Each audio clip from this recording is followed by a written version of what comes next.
All right, good morning, everybody. This is our final session of the Puget Sound Project Management Institute Professional Development Days.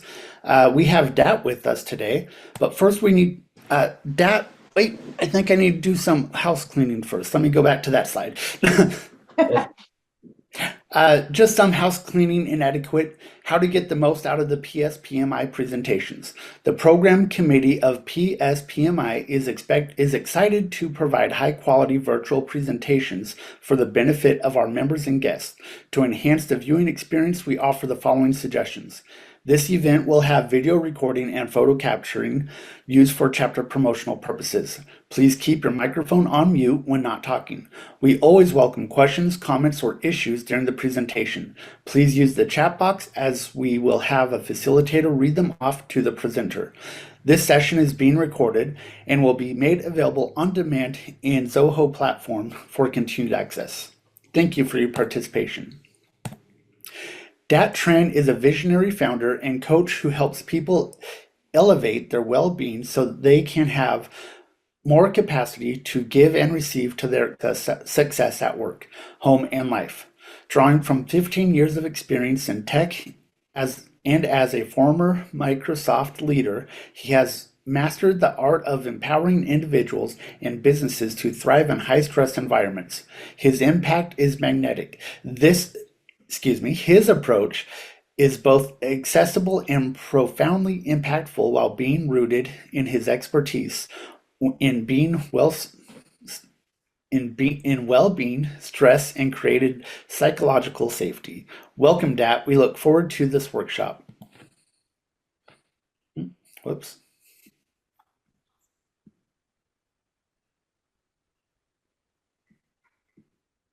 Awesome. Let me do some tech stuff just to make sure I can see everything and everybody. So,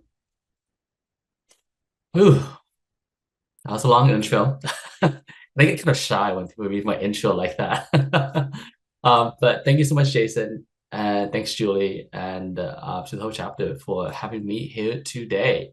So today's class is going to be a masterclass workshop on managing stress, well-being, and success. My name is Tran. I go by the pronouns he, him, and I always love engaging with the Puget Sound PMI group. Let's see here. So, one of the things we want to mention, and just to follow up on, is a question that was asked earlier. Hey, why are we on Zoom? The reason why we're on Zoom is because Zoom has a lot more breakout functionality. And we want to make this session as engaging as possible. So as much as you can, I welcome each and every single one of you on camera to ask questions, to be engaged in the way that feels most right for you. As I'm trying to navigate all of this at the same time, Julie, if there's any questions, please let me know so we can, answer each of the questions and maybe put them in the parking lot until we can answer it later. You're more than welcome to raise your hand at any point and ask questions out loud as well. There will, for one, there will be breakout activities and like engagement activities where collectively we'll answer some questions and some activities and other activities where you'll be in a room one-on-one with somebody else or with 2 to 3 other people, depending on the activity itself. That way you can really put into practice everything that you learned today. As we get on with the session, I really want to kick it off by setting the vision. Like, what is the vision for this 3-hour masterclass, which I feel so honored that so many of you are taking time away from your day, your Saturday, to come to this class, and I want to make it worth it. So to make it worth it, the very first vision for this class is one, I want to be able to create a spark that will change your life forever in just 3 hours. And that's my vision for this masterclass. Two, to have you all learn how to de-stress and remove yourself from being triggered in just 10 seconds using practical exercises that are influenced by science. And then the third is going to be empower you to feel extra freaking ordinary. with a lot of what we're going to share today. So give a reaction, thumbs up, or something in chat if you're on board with this vision today.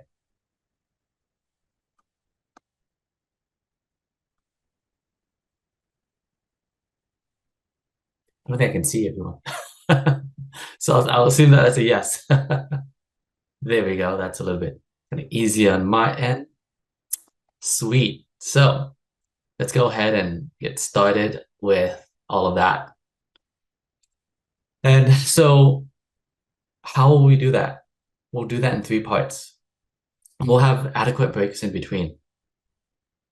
I have the breaks planned, but at the same time, if any of you are like, hey, Dad, we can take a break, put it in the chat and we'll make sure to be accommodating to that as well. So we're going to do that in 3 parts. The first part is understanding well-being and stress and how do they relate to each other. The second part of that is going to be this: how do we design your life for the extraordinary? I keep saying extraordinary, and I'll tell you what that means in just a little bit. And then 3, how to influence in high stress situations so that you can be successful with your collaborators, with your project team members, and even at home with your family and friends when things get super stressful. Because what we're going to share today is not only relevant in workplace, but very relevant at home as well. If anything, most of this was built due to influences of my home and how I could be a better person and not live in my tension. So,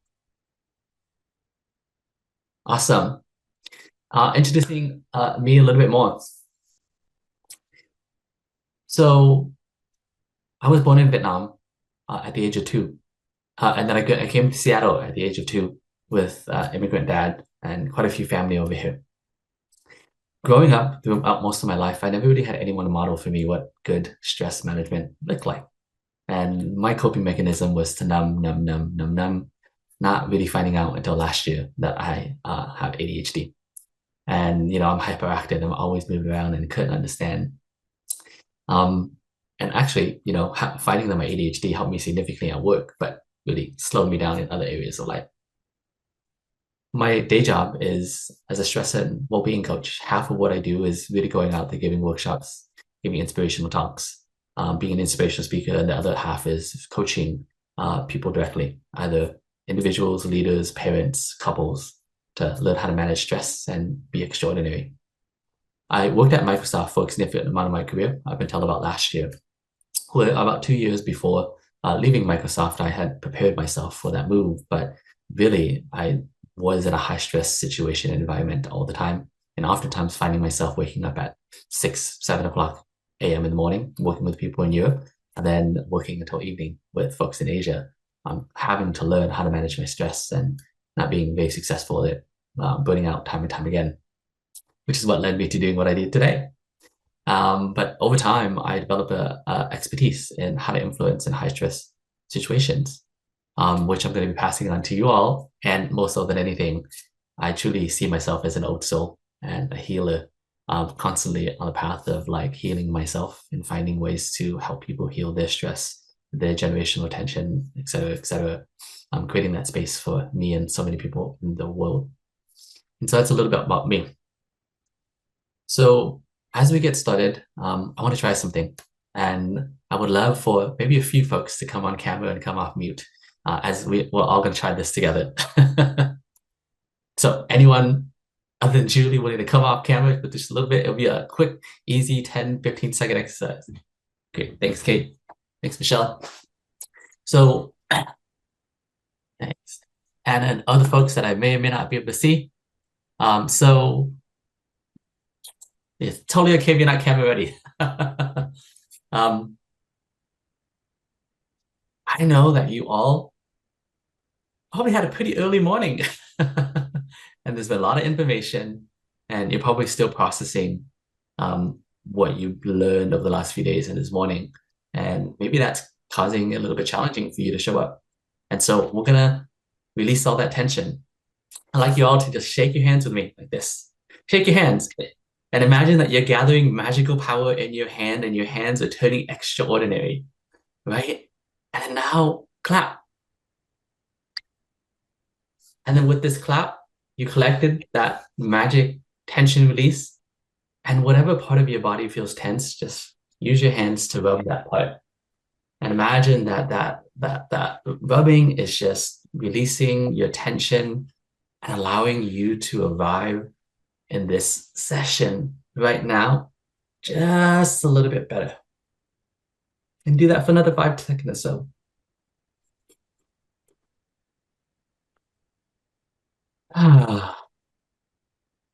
That's it. That was the very first one breath and 10 extraordinary seconds that we're going to learn how to use that to lower your stress. Thanks everyone for coming on camera and joining me for that. So I promised Julie that I would tell a story about horses. So here it is. I'm going to be telling a lot of stories throughout the whole entire session. And so hopefully, you enjoy the stories. If you do, put it in the chat when you laugh with me, since, there's not as much engagement as in person. Once upon a time, there was a really successful horse rider. And this horse rider had won a lot of awards, had a lot of accomplishments, and let's just say they were a corporate professional at the same time, also very successful in their career. They decided to go on a horse ride one day. And so they hop on the horse, and the horse just starts speeding down the road of life. A bystander looks at them from afar and thinks, wow, that horse rider must be on a mission. They must be so accomplished. They must be going somewhere. They must be on a mission to change the world, because that's some really amazing speed that they're going at. And so they yell at the horse rider, horse rider, horse rider, where are you going? And does anyone want to guess, either in chat or out loud, what did the horse rider respond back with?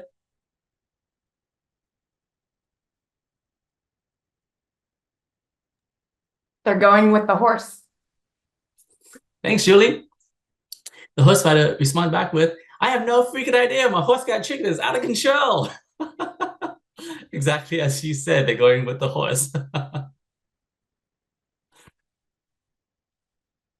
What is that? What does that have to do with tension? What that has to do with stress and tension is that, to me, stress is tension. And that horse can be the tension, right? And we're the horse rider. When our tension gets triggered, we're no longer in control, and our tension takes control and decides and makes the decisions for us in life. And really, another part about me is this story really represents what my life has been like time and time again, where I was so stressed out that my tension took control of my life and made all the decisions for me and led to me burning out time and time and time again. And honestly, it was leading to the death of my relationships, the death of my career, the death of my health, and all of that. And I was on a crash course to oblivion, basically. And even though I tell that story about me and my horse, I know so many people who can relate to that story, where when it feels like our tension is taking control, our stress is taking control, we don't, have the ability to choose. But what I want to share with you all today is you do. You do have the ability to choose. You do have the ability to release that tension, take back control of the reins so that you can choose where you want to go in just one breath and 10 extraordinary seconds at a time. So I'm going to share my framework with you all today. And we're going to do it in the first part. So the first part is really about understanding well-being and stress. And so let's talk about the state of mental health. SHRM says that in 2024, about 44% of us feel burned out at work. 30% of us often feel stressed. 22% of us often feel anxious. And people who are burnt out are 3 times more likely to be searching for a job when they're burnt out and really living in tension, right? What this also means is that about 44% of people who you're working with, your project team members, are probably not showing as their best because they're burnt out. Even though I say this, how many people, maybe raise your hand or even silently nod, can relate to one of these things, having feel burnt out, stressed, or often feeling anxious?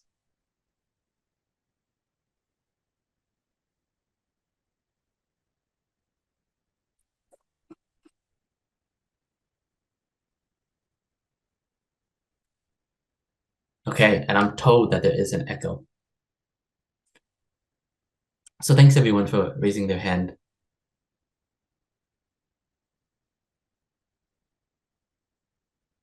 Okay.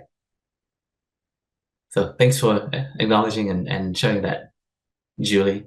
I believe that we're also recording on Zoho so that it's on there. So if you have this and you have Zoho on, there might be kind of an echo.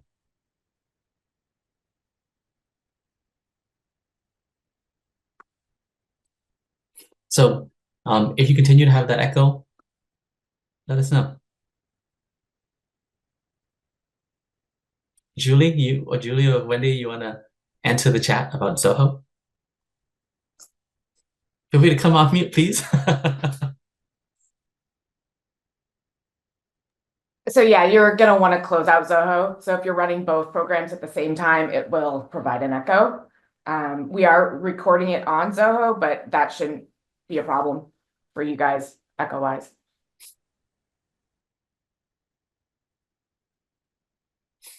And for those that have an echo, if it still continues after some point, try rejoining. Yeah, I would get out, especially if you switched between the two. The microphone sometimes gets caught, so I would fully get out of the programs both and then fully come back in. And it may require a reboot of your computer as well. So thanks, Julie. Best case scenario, it works. Worst case scenario, we'll continue to figure it out because this is meant to be as inclusive and supportive as possible. That being said, that did stress me out a little bit. So I'm just going to take one moment to take a breath with y'all. So let's go ahead and talk about, the framework.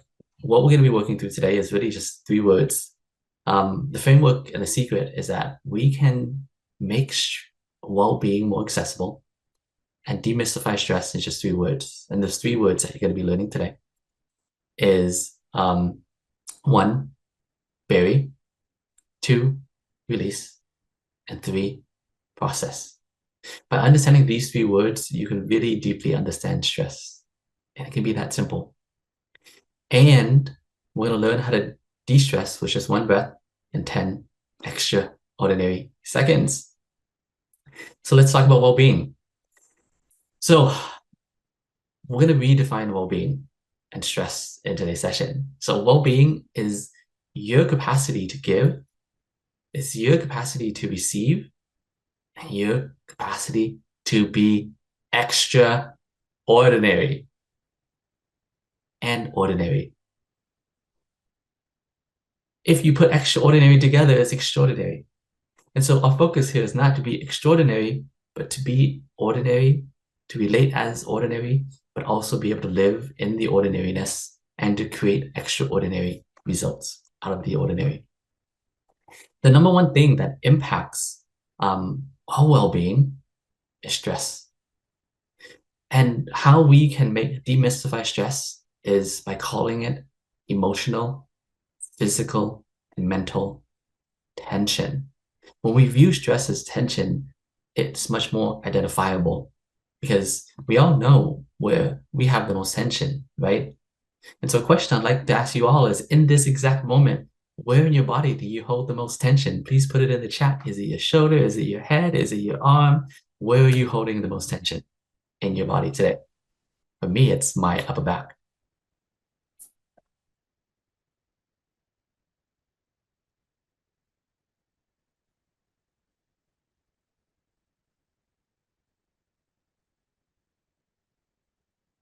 Awesome. And I know this is being recorded, so to be inclusive of those that watch the recording, I'm going to say out loud what I see in the chat, which is folks are saying stomach, like head and lower back, neck, upper back, shoulders, neck, shoulders, and neck, jaw, neck, upper back, and arms. It seems like a lot of us know where we're holding that tension, and let's work on how to get it, release it. So when we talk about stress, there are 2 states of stress. The first state of stress is active stress. We're going to talk about active and we'll talk about inactive stress. And active stress is tension that you feel right now. It's in your face. You know exactly where it is, and it's probably hampering you from really enjoying your day. to its maximum. And so now that we know that, let's talk about the first word, bury. What is bury? Bury is when we hold on to tension caused by a situation longer than we need to. Tension arises, we fight it, we avoid it, and we numb it, and next thing you know, it lives within us for a certain period of time, but not forever. And so what happens when we bury our stress? What does burying look like? So to set the framework, we're going to see this circle a lot throughout the whole entire session. And so let's imagine that this circle right here is your active capacity. Your active capacity to give, to receive, and to make extraordinary decisions.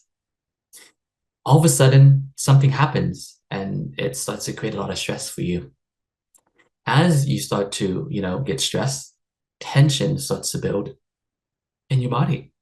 And it builds and it builds and it builds and it starts taking up your active capacity.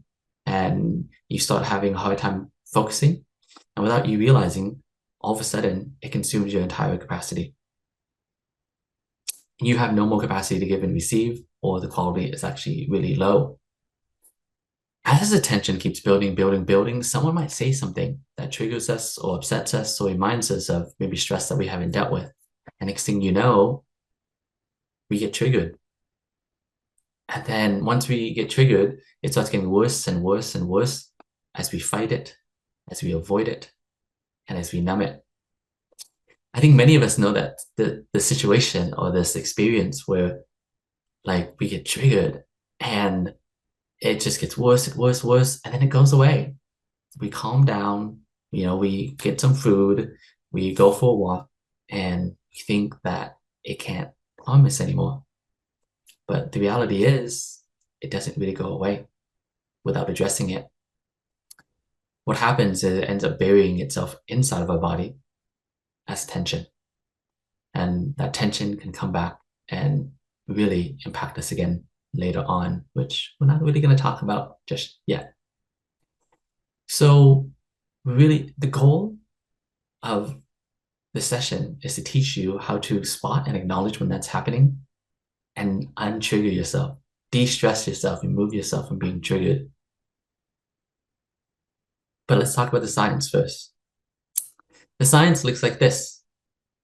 Imagine, I like to tell jokes and to tell stories. So imagine you're walking down the street and then all of a sudden down the street, you spot an angry project team member in the wild.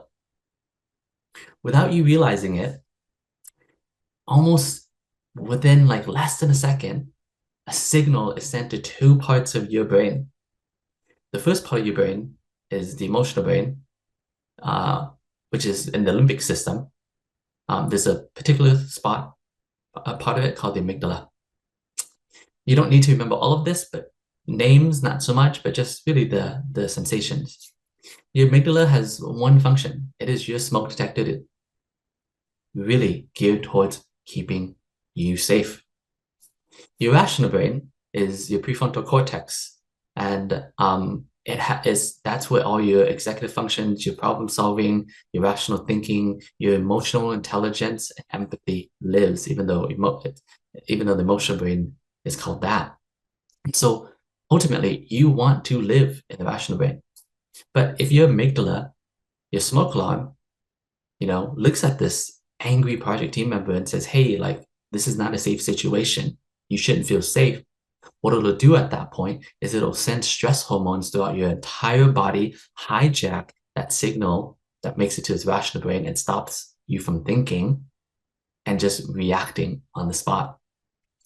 And in that point, your whole entire body gets stronger and it gets you to fight the other person emotionally, mentally, or physically, avoid the other person, or flight is the other word for that, and run away as quickly as you can. Or 3, just numb your emotions so that you can deal with this. Or in other words, kind of freeze. And all of this is happening unconsciously without you being aware of it. And so when you get triggered, when you do these things, know that it's not really you. That's just how our body works.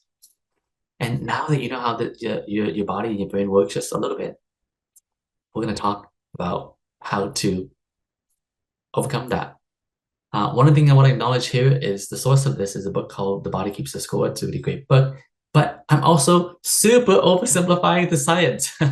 So if any of you has a background in neuroscience, know that like this is being oversimplified for the sake of the call today. So what we truly want to do is to allow that signal to make it to the rational brain. And we can do that in just 1 breath and 10 extraordinary seconds. I'm going to ask someone to volunteer afterwards and share your experience. So let's all do this together. Again, if folks are willing to be on camera, would really love it so that we can kind of engage on this together. So I'm going to ask you to breathe in a second, but not yet. When I ask you to breathe, I would say breathe however you want. It can be shallow, it can be deep, it can be through your nose, it can be through your mouth. There is no right or wrong way to do this. So everyone, just take 1 breath with me.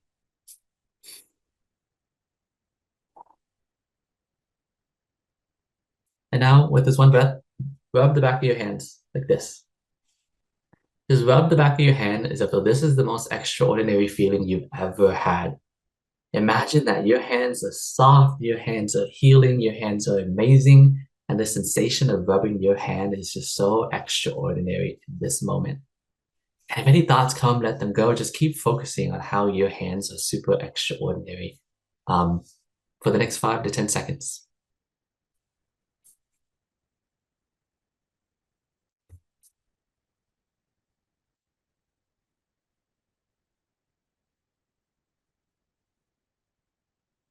And that's it.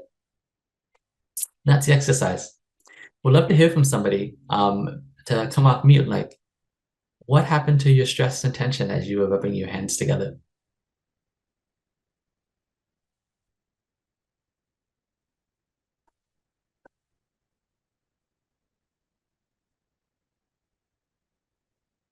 And I like to embrace the awkward pauses, so I will wait as long as I need to until someone comes off mute.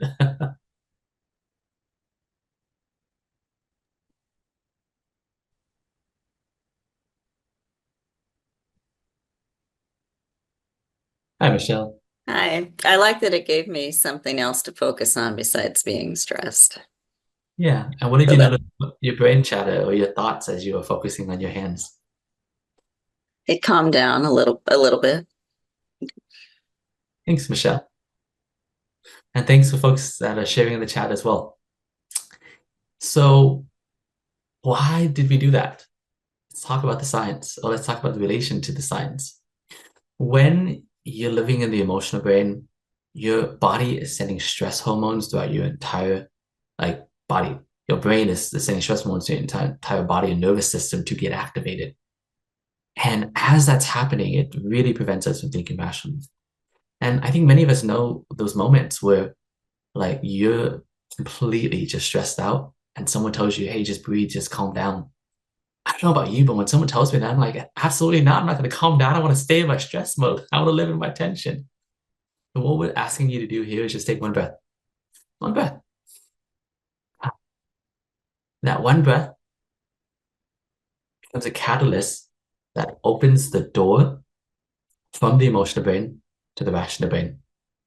And the hyper focus on sensation on your hand allows that signal to make it to the rational brain and stops you from sending stress hormones throughout your entire body because it's shifting your perspective into something else. And by looking and focusing on something ordinary and making it feel extraordinary, you are changing your perspective to attract the extraordinary and say no to the tension. Like that is the power of 1 breath and extraordinary, 10 extraordinary seconds, which we're going to be doing over and over and over and over again throughout the entire session. There's a really great question in the chat by Elizabeth, which is, where might stress fit into the emotional intelligence theory? My belief is emotional intelligence lives in your rational brain. And your ability to be empathetic, your ability to emotionally connect with somebody else, your ability to really be in tune with another person's emotion is in your rational brain. And as long as you're being hijacked by your emotional brain, your amygdala, your ability to actually use your emotional intelligence is diminished completely. And so it's your goal to allow the signal to make its way to the rational brain so that the rational brain can access your emotional intelligence. Yes, so two very different things. Stress impacts emotional intelligence is the way that I would look at it. So yes, thank you so much for such a great question, Elizabeth. Feel free to keep asking questions and I'll answer them as we go. So 1 breath and 10 extraordinary seconds is all it takes for us to stop. So instead of burying stress, what we can do is we can release it. We can release stress by simply saying goodbye to the tension, saying, hey, tension, I see you, I don't need you anymore, goodbye. And what are the benefits of releasing? Let's say you're in a very stressful situation and tension has been built up already and it's consuming your entire capacity. If you stay in that, your ability to access your rational brain, or really any executive function, is diminished completely. But if you go out and you just release that tension, maybe go for a walk, yell at the top of your lungs in your car, grab a cup of coffee, take a bio break, take a 5-minute break, go to the gym, do movement, any activity that allows you to release that tension is lowered. And when and all of a sudden you gain access to so many beautiful things. If you do mental release, giving your brain a break, all of a sudden now you have more access to mental clarity and emotional intelligence, right? If you do emotional release, you cry, you laugh, you let your anger out, you let out all of these emotions that are coming up in the moment that your amygdala is telling you to, and release it. All of a sudden you gain access to emotional connection. And that's probably where I should have mentioned emotional intelligence, right? Your ability to empathize with other people comes back as your capacity returns. And then you do physical release and your body can actually heal itself. Our bodies are so unbelievably smart. Our body can heal itself. But if our body is living in tension, our nervous system, which I'll share later, is completely hijacked and it's focusing all of its attention on trying to just like push down and manage the tension, has very little access to healing itself. But when you release tension, all of a sudden your body naturally will be able to heal itself. And that's what the goal of releasing is. And so that's just a little bit into releasing. So I'll tell another story. The other story is like, I call this story the child, the tantrum, and play. So raise your hand if you're a parent, or if you're an aunt or an uncle.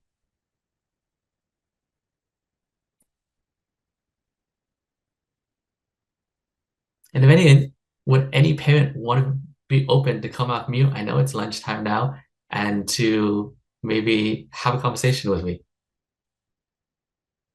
Or give me some insights. I'll kind of tee that up now, and I'll tell the story first.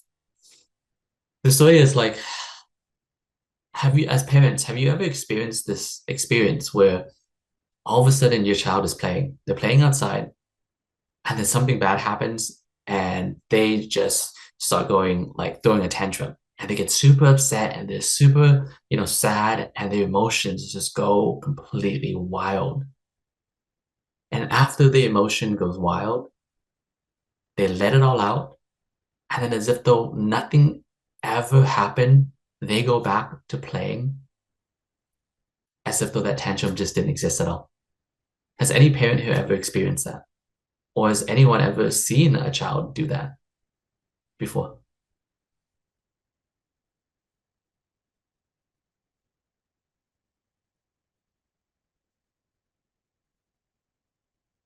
So I see a yes. I see a thumbs up, and hand raise. Yes. So what this experience is the child at that point is feeling a lot of tension in their body. And the child's brain and body is so smart that it's saying to them, like, I do not need this tension. And so the infant is creating an outburst to release all of their tension in their body and in their mind and in their heart. And as soon as all of that tension is released, they go and play. because their capacity to give to play, their capacity to receive play, their capacity to be extraordinary comes back after they release. And like that really is the beauty and benefits of release. So thank you, Nicole, for sharing. So let's all take one breath again. So take one breath with me.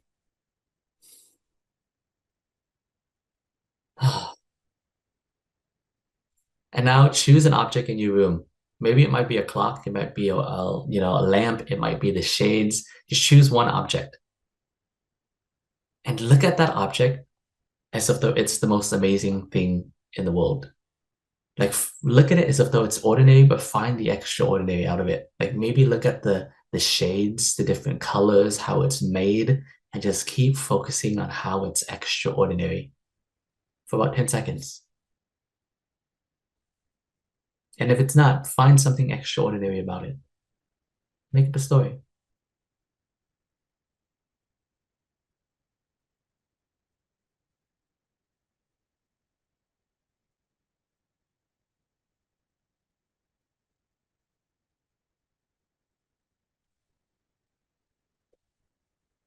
And come back when you're ready.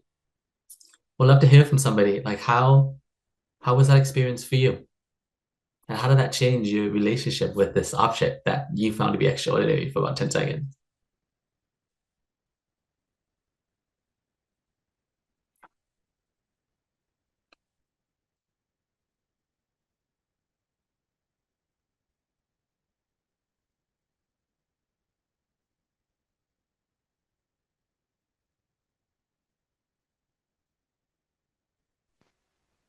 So, Elizabeth, I want to say thank you so much for sharing that.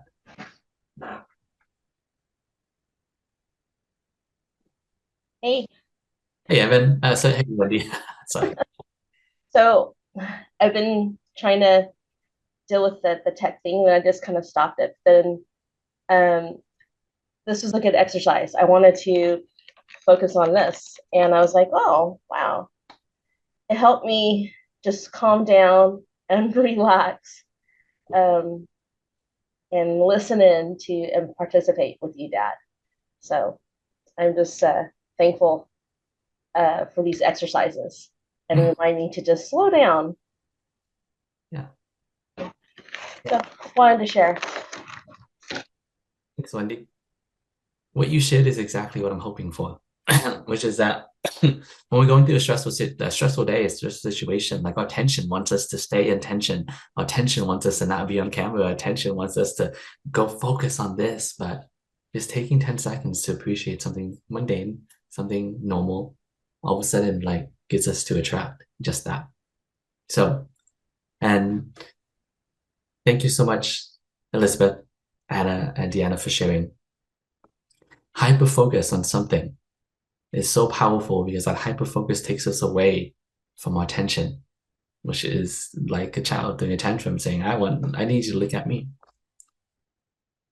And again, I want to honor and just say, everyone that's sharing, you are extraordinary, you are amazing, and your share is so extraordinary because it helps everybody else really lean in to this conversation. Whenever I present, my body has a reaction to like getting me the cough. It's an interesting experience. So finally, the last word is process. Like, what is process? Processing really is the act of learning and growing from the tension. You receive tension, you release it, you process it, you grow, right? You eat, you process your food, and you grow from it.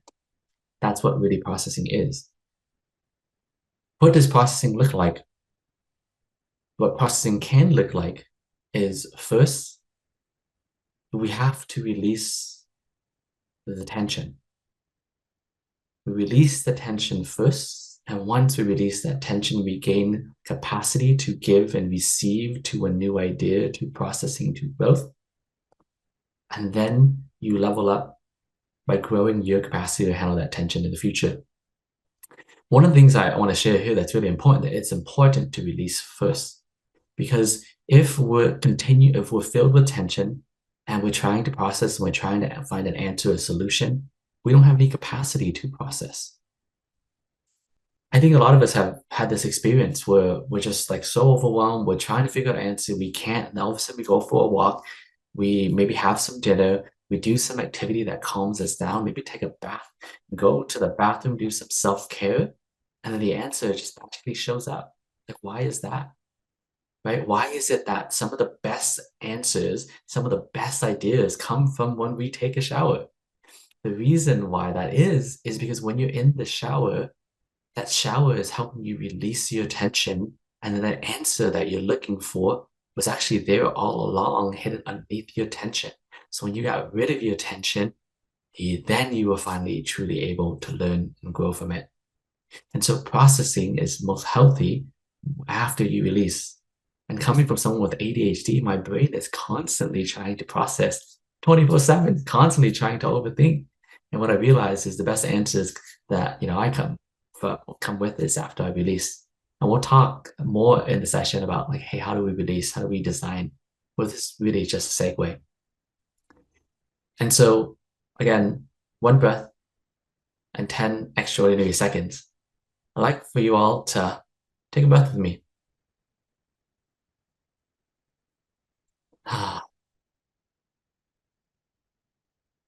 And now reflect on something ordinary that you've learned today that's absolutely extraordinary. Maybe it's in an earlier session, maybe it's in this session. What's one thing that you learned that is extraordinary so far? I would love for someone to share if you're open to sharing.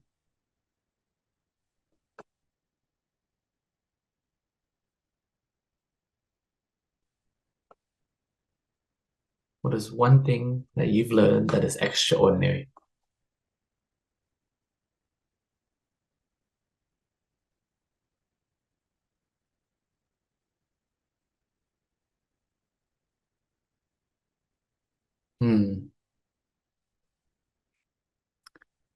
Go ahead, Anna. I don't think we can hear you. What I'm going to say is perfect for what my thought was earlier today, and that was I need to be braver about participating and just being open with people. Thank you so much, Anna. Your smile and aura and energy and courageousness is extraordinary. So thank you so much for the willingness and openness to participate and share. I love that reflection of yours. Thank you. And Deanna, I want to thank you so much for sharing too, which is that, yes, truly listening and finding the source is the best, one of the best way to help people feel understood and improve the situation, which we're going to talk a lot more about in part 3 of the session today. So let's talk about inactive stress now. Inactive stress is tension that you don't feel, but comes out of nowhere when you get triggered. We know those moments where we're having a good day and someone says something, and then all of a sudden our ability to think rationally shuts down. Why is that? The oversimplified science part 2. Let's say you're walking down the street and you're feeling pretty happy, and all of a sudden you see that same project team member for the 10th time. But this time they're super happy. They're in a jolly good mood, and all of a sudden you're like, oh, this should be great. And so again, a signal is sent to your emotional brain and your rational brain. And in the emotional brain, it goes to the amygdala, and the amygdala says, oh, should I feel safe right now? And it sees the other person being happy, and it says, yeah, I should feel safe. But let me go talk to my best friend, the hippocampus. The hippocampus really is the emotional processing function, and the memory function has a lot more, but those are the 2 that we're going to focus on today. And the emotional, the memory, the amygdala goes to hippocampus and say, hey, hippocampus, has there been, I know they're super happy right now, but has there been any times in the past where this person stressed me out and gave me tension? And the hippocampus says, let me see. The first 9 times, they were pretty stressed out, and they made you feel stressed a good portion of that. Ooh, that probably means that even if they're not happy right now, we should then, put put the smoke alarm on, send stress hormones throughout our entire body and get us ready to react. And next thing we know, even though this person's super happy and looking, pretty safe, again, the signal is then hijacked to the rational brain. All of this is unconscious. All of this is what happens when we bury stress and tension, because it will continue to hijack us in the future. It will continue to re-trigger us over and over and over again as inactive stress and tension. Burnout. I promise this is going to be maybe the heaviest, and then we're going to lead on to some of the easier stuff throughout the session, is burnout. What's burnout? Let's imagine that the circle is your peak capacity, right? This is how much your capacity you have if you had all of it. You start bearing stress once. You start bearing stress twice, 3 times for how many years you lived. And then your active capacity shrinks because your body, your hippocampus is constantly, relating back to that stress that's been buried. And then, for most of us, the pandemic, the wars, global news, political divide, seeing people around us really be harmed. We gain and collect more and more tension. We bury more and more things to survive, to survive, to survive, to survive. And the next thing you know, we're filled with tension. And because we're filled with so much tension, we're so easily triggered. And because we're so easily triggered, we continue to, create and absorb more tension. And next thing you know, we fall into mental, physical, and emotional illness. And really, the source and problem of all of it is not the tension that's coming to us, but the tension that we're keeping and choosing to keep and allowing to live for us. And that's what, in my opinion, causes burnout, is the collection of tension that we've had throughout the years. That's what happened to me over time until I decided to really change the way that I want to live. And so let's do one breath, 10 extraordinary seconds to acknowledge that, but kind of move on from it. And I'm not going to ask anyone to share, but I'd like y'all to just take one breath with me.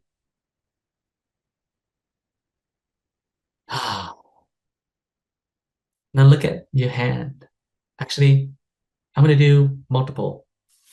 Look at your hand, your right hand, as if though it's the most extraordinary thing you've ever seen.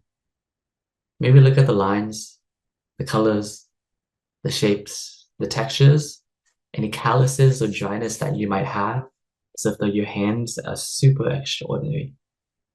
For about 5 seconds.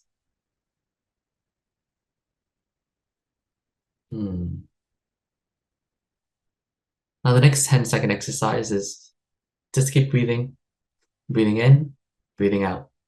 And notice how your breath is the most extraordinary breath you've ever taken. Oh, it's so nice that it's a nice day outside. The quality of air is high, and like this air that we're breathing is so extraordinary. Like it's freaking amazing that we get to breathe in good air, because maybe we're in good health, maybe we're feeling a little bit ill, but regardless of it all, like we're able to breathe in such good quality air. And for the next 10 seconds, just maybe close your eyes and listen to the sound of my voice, as if my voice is extraordinary. My voice is healing and calming, and like imagine that my voice and the extraordinariness around it is allowing you and your tension to just go away. And then shift from my voice to the sounds of your surrounding, and just notice how any normal or ordinary sounds, and focus on them as if they're extraordinary. Maybe the sound of your breath, your heart, or maybe your kids or family in the background.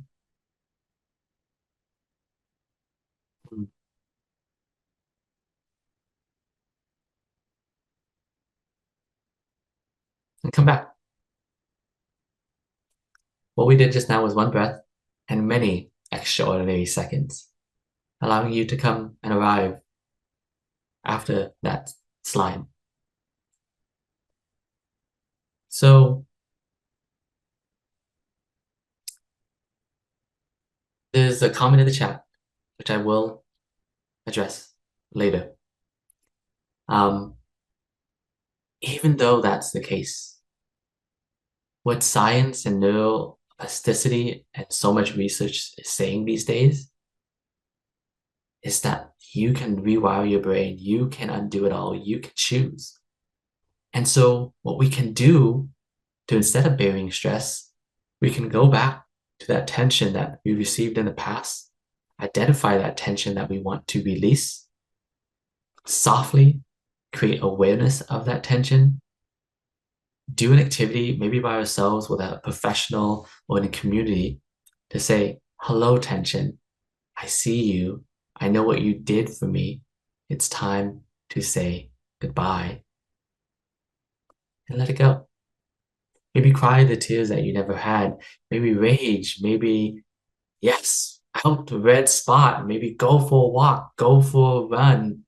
Like for me, and this is like something wild for me in the pandemic. The like number one issue I had was whenever I was in my car, I'd try to reach back and grab a shirt in my back seat and I would cramp my arm.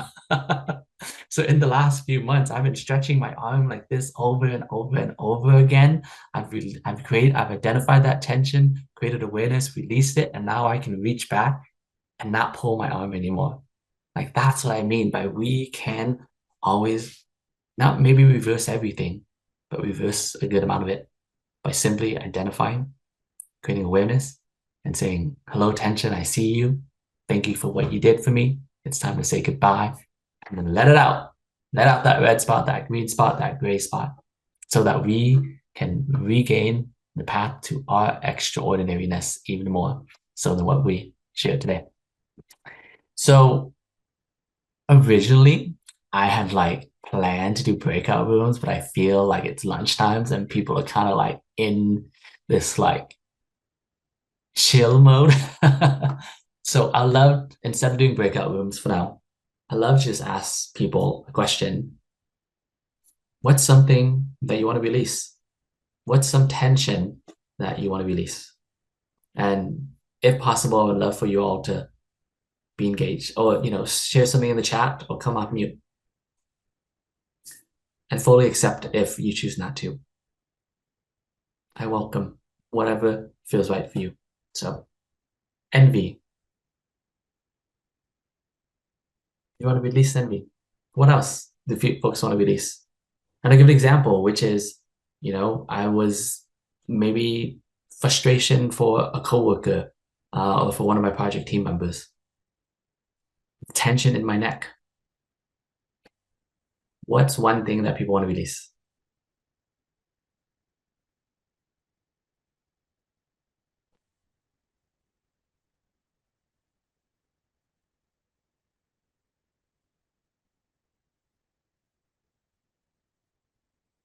And thank you, everyone, for sharing. A sense of overwhelming fatigue. Anxiety when I interact with a coworker who induces stress in the team. Being a perfectionist.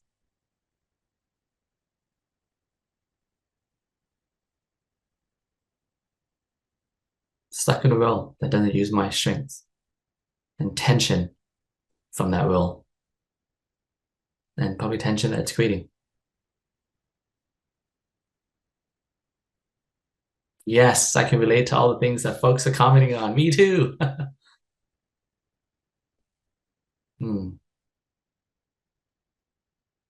Not being able to get the job I want. Job hunting stress that affects my ability to focus in my current job.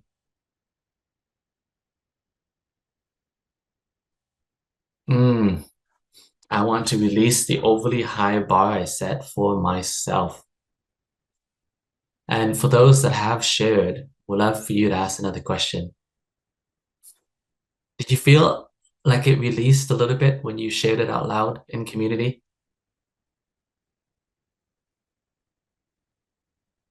Do you feel a little bit of that tension? Yes. And Jason, would you be willing to come on mute and say yes? Yes, it helps me to recognize that I have a much higher bar for myself that I will probably never actually be able to attain. Mm. Thank you so much, Jason. Yes, yes, yes. Like your share is extraordinary.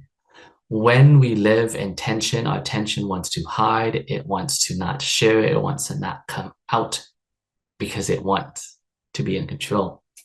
But all of you that have shared, either in the chat or in your mind, by saying it to yourself, saying it to others, you're essentially saying, hello, I see you. Thank you for doing what you do, and it's time to say goodbye. So I'll move on for the purposes of time.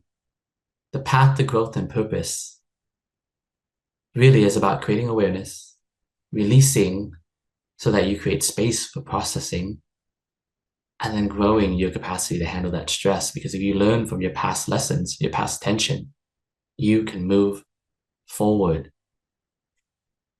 For those that are saying, yes, I was able to say it and then exhale out loud, I felt good to acknowledge in the words my body is feeling. Awareness helps. What you are doing is creating that awareness. And now that you're creating that awareness, now that you're releasing, you get to make a choice. And the choice is you can now finally learn from it. Because you released it, now you're learning.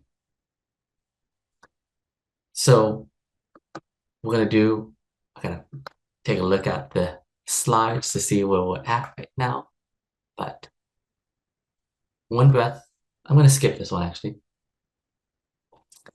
As a closing for this first half before we're going to break, I would love to ask everyone a question. What did you find extraordinary about part 1?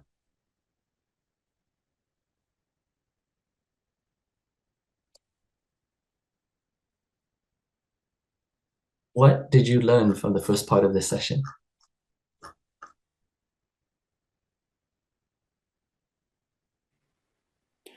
My main takeaway is to pause for 10 seconds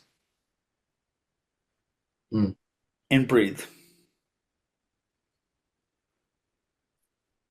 Thanks, Jason. How about other folks?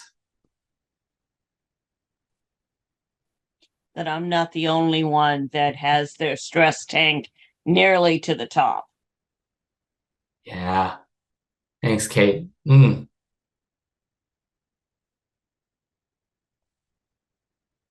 in the chat, everyone's willingness to be vulnerable and share feelings we all can relate to. Understand both aspects of the brain, emotional and rational, and take a break. Walk in the shower. Like, yes, those are all extraordinary. I would have to echo about breathing. I catch myself holding my breath a lot. And I need to exhale more. Yeah, thank you. Wendy. And So much. Go ahead, Ravi. yeah, thank you, Dad.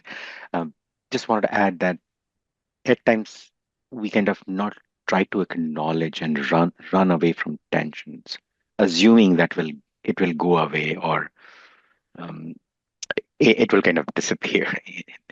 But so first half kind of letting me think that okay, acknowledge tension first. That's the first good step, and then find ways, either emotional or rational, to tackle with it. Thanks, Ravi. So now we're going to take a break. We'll take an extraordinary break and come back in. Does 10 minutes work with people, or people want 15 minutes? What's the group consensus?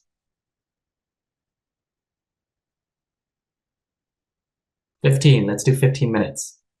So before you leave, don't leave yet. In the next 15 minutes, I would say focus on the extraordinary. Maybe when you're having a drink of water, notice how your water is extraordinary. If you have a snack, focus on it being extraordinary. If you go to the bathroom, focus on it being the most extraordinary bathroom break you've ever had. And just stay in the extraordinary. If you see tension coming along, maybe focus on how whoever you're talking to is extraordinary, your loved one, and share one thing you think is extraordinary about them. And so we'll be back in 15 minutes. I'll be back in 5 minutes if folks want to just stay on the line and chat. But please take as much time as you need and be back in 15 minutes. So I will put on the slide that, ordinary break, be back at 12:45. All right. Super happy to know I'm not talking to myself, so let's go. So thanks, everyone. So the first part of today's workshop was really about your stress and your tension. And it was about learning like how your tension and stress and well-being operates and really the interconnectedness between all of them. The second half, or the second part, not half, of the session today is really about like, hey, how do you design your life so that you can be extraordinary? Someone in the chat said earlier, one of the most noticeable things about experienced project managers that I've observed as they address an audience is how relaxed and unflappable they seem. How I wish I could be unflappable as that myself. Well, here it is. Let's talk about how you can be unflappable, you can be impeccable, you can be extraordinary. And with your belief in your extraordinariness, tension can't even get you anymore. And you can stay present and calm during those times. And we can do that by designing your life to be extraordinary. I want to tell the story about a yes person. A yes person. Once upon a time, there was this person who got a really amazing job. Maybe their job dream come true. They were so excited that as soon as they started working, they thought that being successful is saying yes. And so their managers, the leaders would come to them and say, hey, can you work on this and work on that? And as they started working, they said yes, and the things that they were achieving were extraordinary. And because it was extraordinary, people started coming to them and saying, hey, can you help me with this, that? Can you take on this project, this task? And so they started saying yes, and yes, and yes, and yes, and yes. And at some point, they burnt out. They were stressed out. But their brain told them that in order for you to survive, you have to continue saying yes because you've said yes so much. Next thing you know, they've said yes to so many things that everything that they deliver is less than ordinary. Or they're being told that it's less than ordinary. It's not up to par. And then they realize that maybe yes isn't the right way. This story, I think a lot of us can relate to, and I can. I definitely at points in my career where I said yes, and I noticed that by saying yes, I wasn't performing as much as I was able to because I had too much on my plate. And in order to make up for, maybe the mistakes that I made, I would say yes to more things. But the reality is we don't have to continue saying yes. Actually, what we can do is focus on designing our life to be extraordinary in the things that we say yes to, instead of saying yes to everything in order to feel extraordinary. I think those are very two distinct things. And I'll repeat it again. It's focusing on being extraordinary to the things we say yes to and not trying to become extraordinary by saying yes to everything. And how we start to do that is by start learning maybe a little more of the science. And so this last part, I'm talking about the science, which is like, one, as we continue to say yes, as we continue to, gain more and more stress, our emotional brain, specifically the amygdala, gets larger. The hippocampus, the emotional processing, actually gets smaller. And as the amygdala gets stronger and stronger, it puts our nervous system into constant fight, flight, or freeze mode. And when our nervous system, the signals that get sent to our entire body are constantly in stress mode, it gets worn out and it creates a memory bank, right? And as it creates a memory bank, it remembers the stress and gets us to relive it time and time again. And without us realizing, actually, our rational brain, in order to compensate for the strength of the amygdala and the limbic system, actually shrinks. And so our ability to be rational shrinks over time. That's neuroplasticity, and not the healthiest way for our brain. And because of everything that's been happening to all of us, a lot of us live this way. But the positive news is just as how our brain and our nervous system can be wired towards being constantly on, research shows that mindfulness can actually rewire the brain. Our brain and our nervous system can be rewired. It can be changed and transformed with mindfulness. And what I want to share with you all today is not just mindfulness. Like, I want you to have extraordinary mindfulness. This is mindfulness, take it to a whole nother level. And it could be as simple as one breath in 10 extraordinary seconds. It's around us every single day. So I'd like you all to do something different. Just take one breath with me.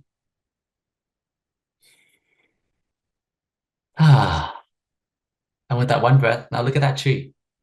Look at that tree that's changing in colors from green to red to orange.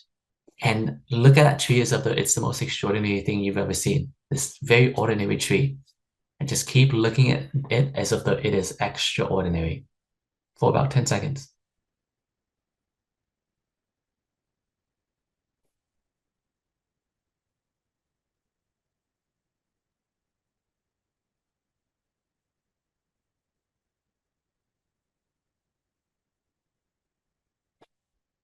And welcome back. That was a mindfulness exercise. If you drove around, or if you walked around outside and took a walk, and not only did you take a walk, you looked at the changing colors of the trees, 10 seconds at a time, maybe once, maybe twice, maybe 3 times, you're rewiring your brain. You are allowing your amygdala and teaching your amygdala, your nervous system to calm down, so that next time when it does need to react, it's actually able to react much more potently. The extraordinary life is what I want to introduce and share with you all. Is the extraordinary life is being able to attract and create the extraordinary from the ordinary. It's being able to see yourself as someone that's ordinary, but to find and feel how extraordinary and amazing and cool you are. It's about being able to see your children that even though they're creating a lot of stress and tension, to find one thing extraordinary about them. It's about being able to go to work and find something ordinary and create something extraordinary out of it by focusing on the ordinary and creating extraordinary out of it. And the four extraordinary daily rituals that I want to share with you all today is 1, the morning ritual. In the morning, it's about preparing your work capacity. 2, taking time to have work breaks. And when I say work breaks, it doesn't mean just because you're in meetings all day long, taking time to, catch up on some email. It's taking an actual break to calm down your body. 3, making sure that you have a good ritual between work and home. And then 4, before bedtime. I call it a ritual instead of routine. I went back and forth, but I feel like for me, a routine is something that is negotiable. If you're super stressed out, routines get thrown out the door. But a ritual is something that's non-negotiable. A ritual is something that you stick to all the time because you know it's important for you. The first one is the morning before work ritual. The reality is we wake up and we're kind of stressed, right?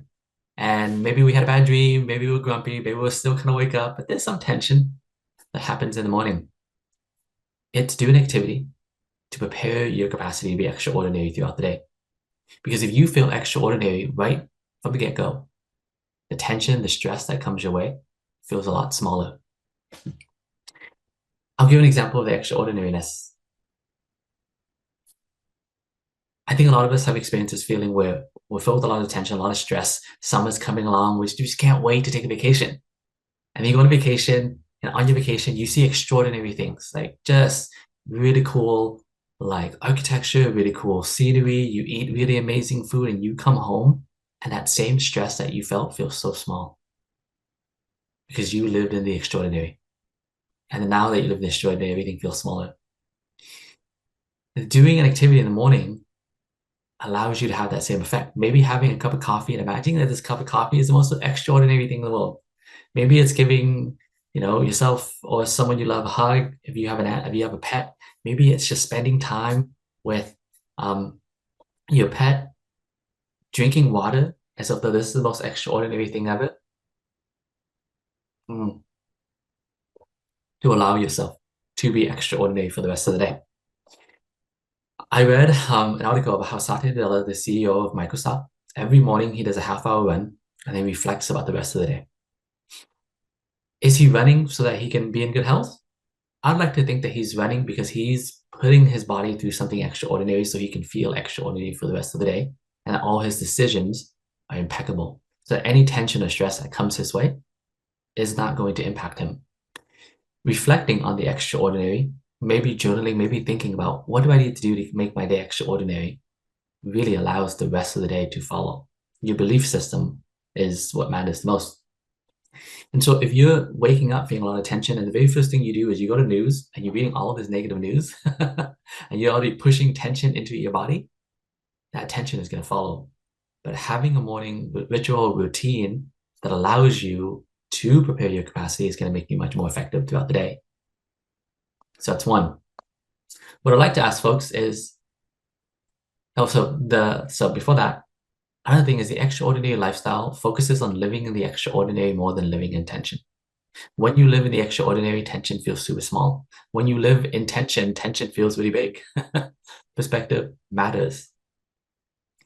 So we'd love to ask folks, what are some, now that you know about the extraordinary, now that you know about maybe these different routines, I'm going to ask for each one, what are some activities or rituals or routines that you do now or that you want to do going forward now that you know about the extraordinary?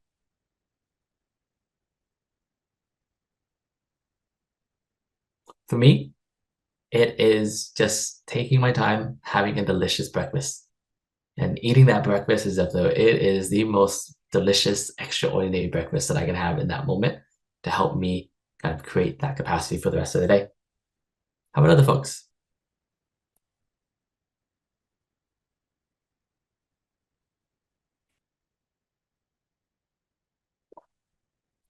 Thanks, Deanna.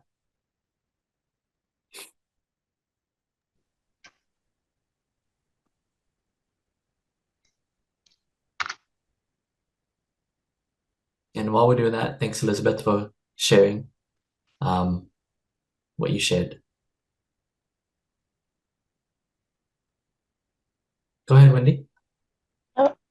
Yeah, I mean, for me, I live by a park, and I used to walk a lot, but I had some injuries. But yeah, I would love to get the motivation to do that more and get out there before work starts. Because I should be able to do it, but I just don't. Thanks, Wendy. And maybe it's that you haven't I found think enough. that's something that we don't talk about is how this stress and tension have just beaten some of us down. Yeah. And so we want to do things, but we can no longer will it anymore. Right. Thanks. I resonate with that, Kate. Thanks, Kate. Thanks, Wendy. When we live in tension or tension controls us. And what I loved about what you shared, Wendy and Kate, is that like sometimes our tension says, don't do it, because we haven't given our attention enough. And so, we change the narrative to I need to go for a walk because I'm stressed. And that's one thing, but we change it to I need to go for a walk because going for a walk will help me feel extraordinary. I think it would be a little bit more incentivized, right? Acknowledge that the stress and tension is happening, but choose to do this so we can be extraordinary. But the stress has caused my inner demon to say, you don't deserve to go for a walk. You have not completed enough to go for that walk. Go and sit in your office and do work because you have not completed enough.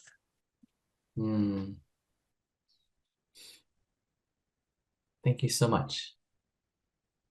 I'd like to second what Kate just said as well. I feel like that was going to be my question is how do you get up and not feel like you at 6 or whatever the case may be and not feel like you have to just go straight to work, like get a lot done before other people are working because it's hard to focus during the day. That's what I struggle with in the mornings. And then I end up not taking that time for myself. at all, really. Maybe at the end, maybe at 7 p.m. But even during the day, if I, take an hour lunch, or it doesn't seem to do the trick. I still feel guilty that I should be trying to make myself work. Mm. Thanks, Michelle. Sure. I would like to add what just Kate and others said. That something is really like a tightrope walk. So I try to compare myself with even any single machine. And I say that machine also, they have their own recommended timings, like that you have to run it only for these many hours, otherwise machine will break down. You need necessary, things to do to ensure that the machine operates the way you want or the desired roles. So I do have my own switch off and switch on mechanism, which I'm kind of practicing. I have not at all reached to a point where I can say that I work really well, but I do that. So the work is always infinite. Means if you keep looking at your email and your schedule. So I stick to my morning prep, and then I say I'm going to do these things. If there are other things comes, I will do another reprioritization. But if that doesn't, fit in my today's prioritization, it'll go to the next. So we have a small I symbol in our office work, and we just click on that, which means that Ravi is looking into that. And then I've been practicing, and it's kind of working, and then I just switch off myself. So I'm just trying to practice that. Thanks, Ravi. What Ravi shared is really a great practice of like living outside of the tension. Kate, Michelle, thank you so much. What you shared is so extraordinary, so vulnerable, so powerful, because I know you're not the only one that feel that way. I think a lot of people here can resonate with that, right? When we get triggered, when we constantly live in tension, our tension, that inner demon that you had mentioned, is telling us all these things.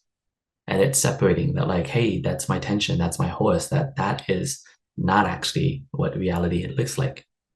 And having good practices so that tension doesn't come out. That's why daily rituals are important, because it becomes an endless cycle where tension happens, we act on the tension, we make a mistake, and then as we make a mistake, we then trigger other people, and then we're constantly playing catch up because we made a mistake. And so when we are able to acknowledge that tension, say, hey, tension, I see you. Thank you. It's time to say goodbye. Then that tension can no longer kind of hold it, hold it back, and hold us captive in the future. And these rituals are one part of it, but taking breaks, taking vacations is super important as well, which I'll address as we go on. And if your question still remains as I go through the rest of this portion, let me know and I will address it. So, give me a second.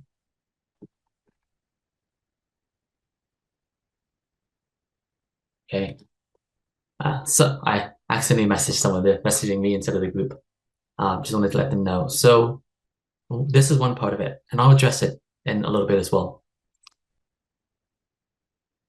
Work breaks, as Ravi really mentioned, are super important because we're finite. We have a finite amount of attention. When we are going from meeting to meeting to meeting to meeting to meeting, not taking a single break, we are living in high tension mode. And when we're living in high tension mode, that tension thinks for us, and we're more likely to get triggered and burnt out, and then continue that cycle, as someone brought up earlier. So really, it's like taking the time to manage your tension so that you can continue to create extraordinary results and not get triggered. Taking the time to focus on being amazing, doing amazing things, extraordinary things, instead of just doing things, because our nervous system, our brain has this tendency to tell us to keep go, go, go, go, go, go, go, because going is the easiest way or the easiest coping mechanism to quiet down that tension. But when we're in that cycle, it doesn't really help. So it can be as simple as taking a 5-minute break, or it can be as simple as right before you have your next meeting, just taking one breath and staying in the 10 extraordinary seconds. Finding something that's extraordinary about you, finding something that's extraordinary about your meeting, your day, so that you can stay in that perspective. And so I'd like you all to take one breath with me.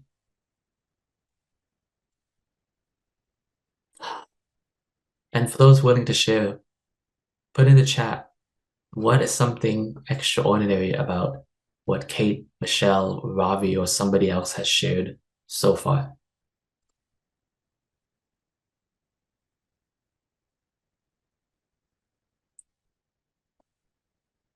And if you're willing to put on, come off mute, what is something extraordinary that someone on this call has shared?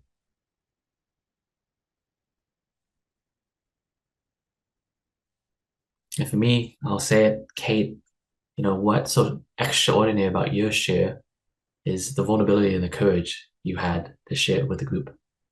And Michelle, what's extraordinary about what you shared is really like how you validated and acknowledged what Kate's going through. And Ravi, for you, what's extraordinary for you is like the willingness to speak out and share your wisdom and practices. And that's not only for you, but everyone in the chat who also shared, some routines that you have.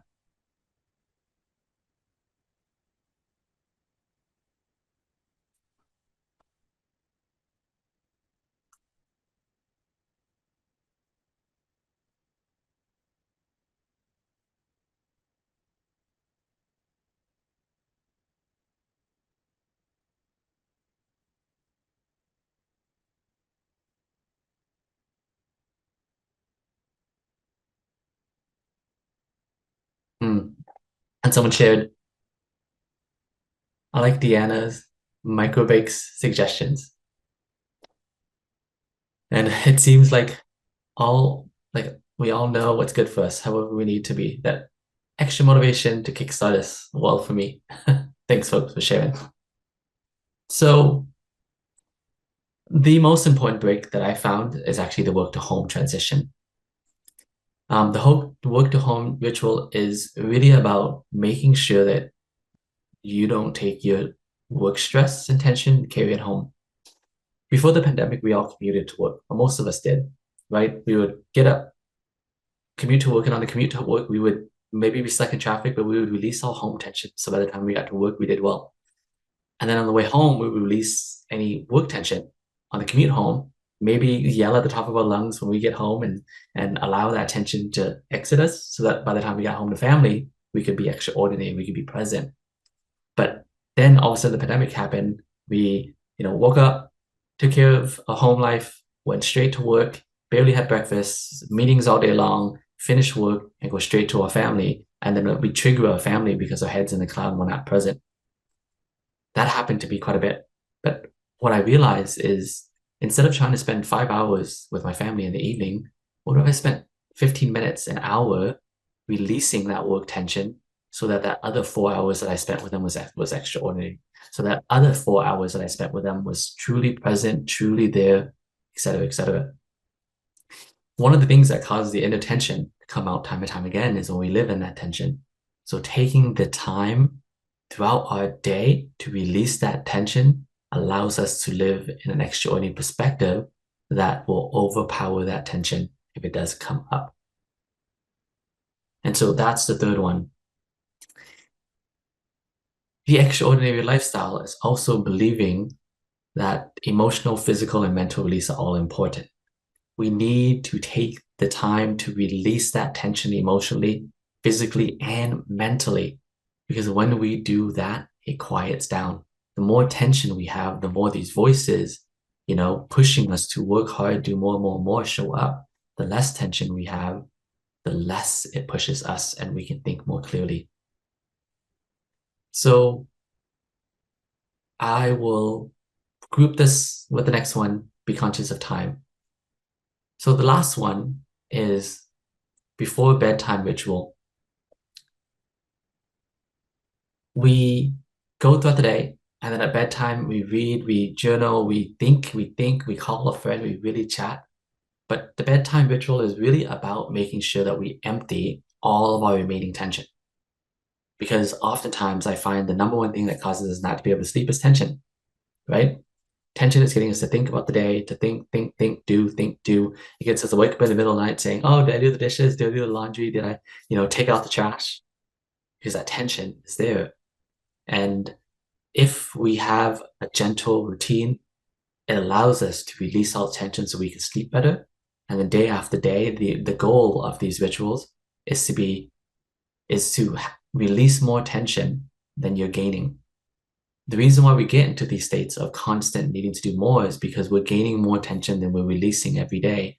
So ensuring that we have good routines and rituals throughout every day is what's necessary so that, over time, we start to recover, we start to reprogram, we start to rewire. My favorite activity every evening is stretching. I have an app. So, I don't get stressed out about what I need to do. An app that tells me what to do and how to stretch, and I do gentle stretching to release. I know people who do self-care. They take a bath, they take a shower, they do something nice that allows them to release that tension. And so those are a few of the different ways. The extraordinary lifestyle is investing in rest and recovery so that you can be extraordinary in time that matters. Investing in rest and recovery so that you don't make as much mistakes that creates more tension. Investing in rest and recovery so you can be your best self more frequently and more often. And so what I'd like to ask everyone now is, again, similar to the other question, but what are some rituals or routines that you do? And I'm going to update this. Oops, didn't mean to close it out. But what are after work and before bedtime rituals that you can implement now that, we've shared and talked more?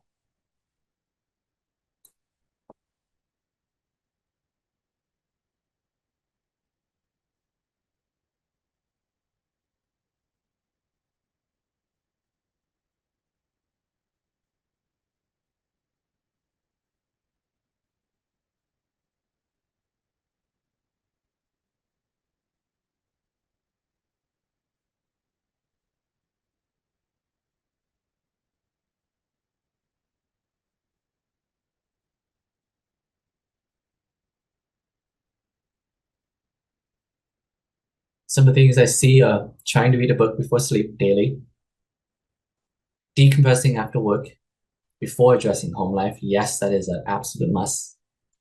Going to the park or take a walk with the kids.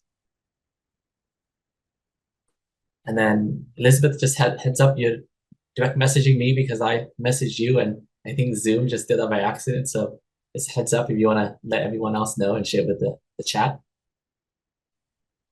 And I see you say I put 2 cups of Epsom salt in a hot bath and 2 tablespoons of natural apple cider vinegar and a quart jar of warm water and crawl into the tub. Close my eyes. So the cider water, sip my cider water and mentally disappear for a while. Yes, that is an amazing way to release tension.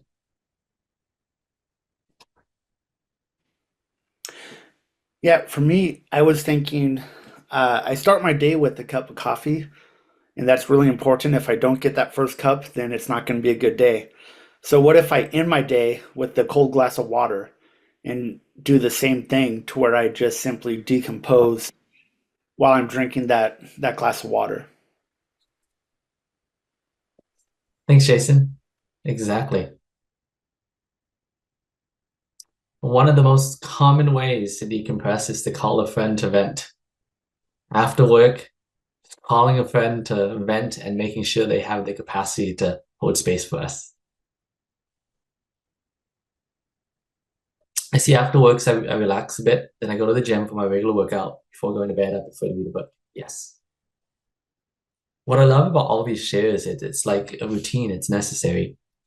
For me, I actually don't engage with friends and family any evening where I don't go to the gym, because as someone with ADHD, I collect a lot of tension. And when my attention is thinking for me, I don't make the best decisions. So going to the gym, I don't go to the gym to get stronger. I go to the gym to release tension, to move, so that movement and tension release will allow me to be better for the rest of the day, for myself and everybody else around me. So those are some of the ways that I think we can think about it. It's like these rituals are important. One thing I loved is, yes, also hugs with family and pets. One of the things I'm thinking about is that having kids really stress you out. And I haven't had kids myself, but I have 20 nieces and nephews. And what I realized is that when you look at a baby that's so cute. Your tension just melts away because this baby is extraordinary and you can't help but just live in their extraordinariness. And so when we hug, when we give hugs, when we, spend time with pets, family, and friends, like their extraordinariness, and us focusing on that can really have a powerful effect to helping us release stress and tension. So that was the second half. The second part, I keep saying half, but the second part. Originally, I was going to do breakout rooms, but I'm getting the sense that not everyone may want to do breakout rooms.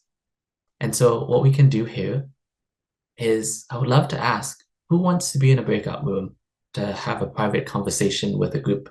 If you do, raise your hand and we'll give you an opportunity to go and have that discussion rather, opting in. And I'll take a pause for those that may want to go into a breakout room.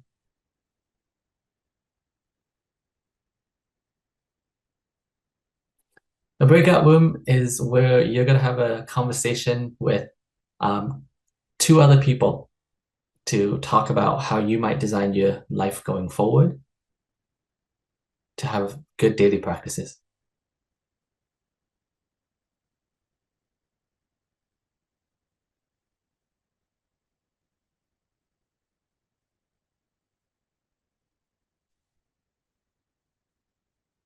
Cool. So I see that everyone is good. No one wants to go to breakout rooms, and I will completely honor that because today is an extraordinary day and people just need a little bit of downtime. So before the extraordinary person. So close it off with a story, which is that same person who was saying yes all the time and finding themselves overworked because they kept saying yes and kept doing more. One day decided to invest in their self-care. They designed really good daily habits in the morning, throughout work in the evening, and realized that it's more important to create extraordinary things and only say yes to things that can be extraordinary. So they then designed their life to be just that. As they designed their life to be just that, their work actually started getting more and more successful. They started saying yes, they started saying no to more things. And some people were bugged that they were saying no, but the things that they said yes to, they delivered extraordinary results. And so their reputation across the company became someone that may not always say yes, but when they said yes, you could trust them to deliver something extraordinary. And what they realized is that your reputation at work is not how much you say yes to, but it's how many extraordinary things you are able to accomplish and deliver. How many things you're able to, how many ways that you're able to find the ordinary and create extraordinary out of that. That is truly what creates success. And hopefully, other people would follow. That's a story that I kind of just made up for this call, but I hope it lands because that was kind of what happened to me. I read a book called The Essentialism by Greg McKeown. And one of the things that I loved is that oftentimes we think success is saying yes to 100 things and doing them, less than ordinary results.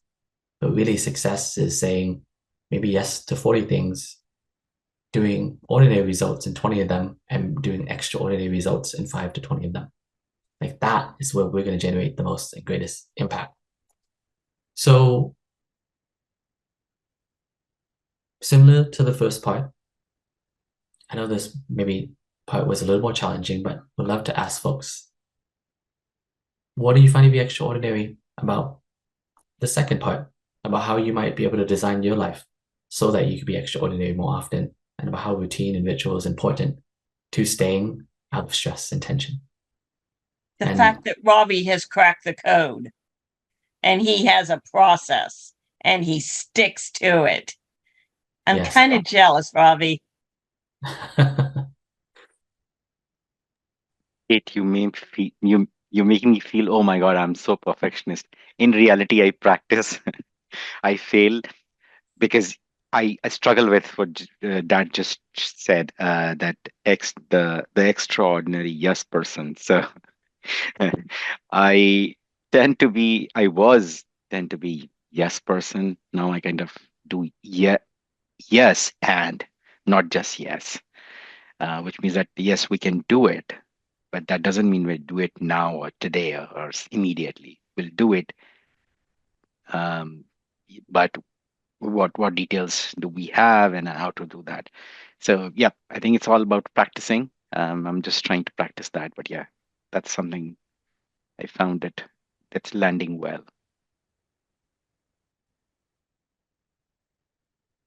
Okay, thanks, Ravi. How about other folks? What did you find to be extraordinary about how to design your life? Yeah, this is Purna. Hello. Hear you. Yeah. That part two, the extraordinary part two, I think it will be like breaks. When I was excited, like tensioned or something, if I take a break, get a coffee or something, I will relax and I will do my efforts, my peak efforts. That's what I like it in the part two. Thank you so much, Purna. Mhm. Chandra. Yes, a break can go very far because if we keep living in tension, it's not very effective or productive to what we're trying to do. Sometimes having, well-being for 45 minutes can get us to be much more productive than trying to live in tension for an hour.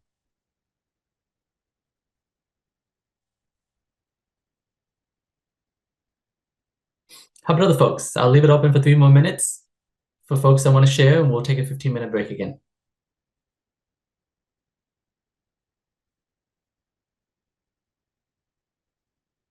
One thing I see in the chat is, yes, acknowledge the tension or mistake and just let it go.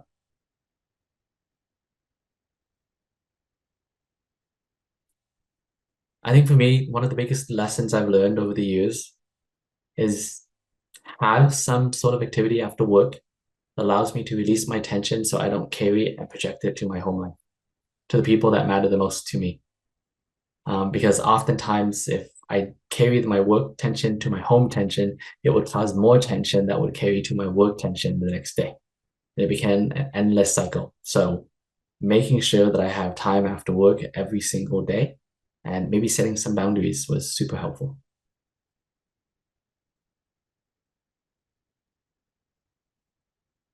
Thanks, Ravi.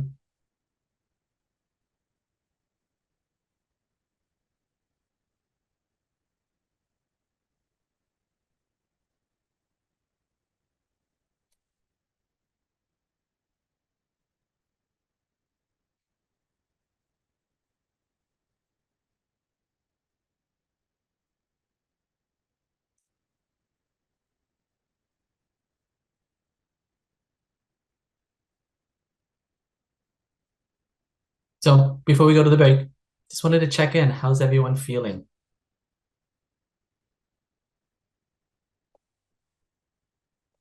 How long of a break do you feel like you need?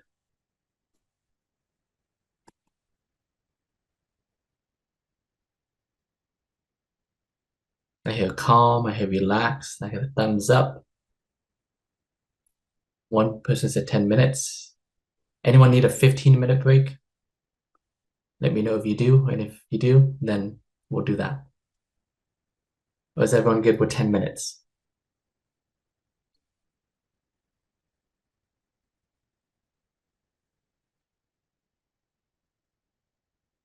Okay. So let's all take a break and return at 1:35 so we can finish the session after that. Awesome. So welcome back, everyone. Give a thumbs up, a reaction if you're back and ready to go.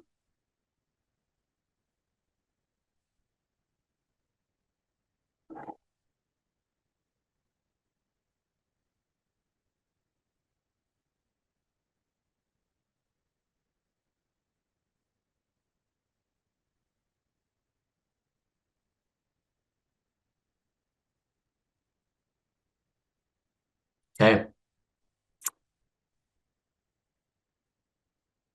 I'm so glad to see that 20 of you are still here for the rest of the session.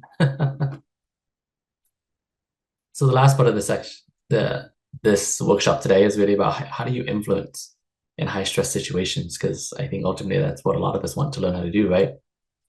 How do we influence when we're working with stakeholders, customers, or clients, or even people at home when everyone is super stressed out? Because how we can be impeccable during those times is going to be what creates results for us, especially as project managers and as leaders in a space. Opening up with a story. The story is about two tigers, and I use tigers because I'm the year of the tiger in the Chinese zodiac. So there are two tigers. One tiger is extraordinary, and the other tiger is stressed and filled with tension. They compete for dominance. Which one do you think wins? The extraordinary tiger or the stressed tiger?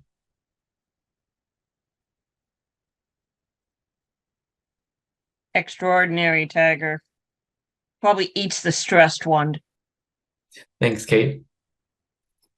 What are the folks? The extraordinary or the stressed tiger? Which one do you think wins? I'll wait for one more answer.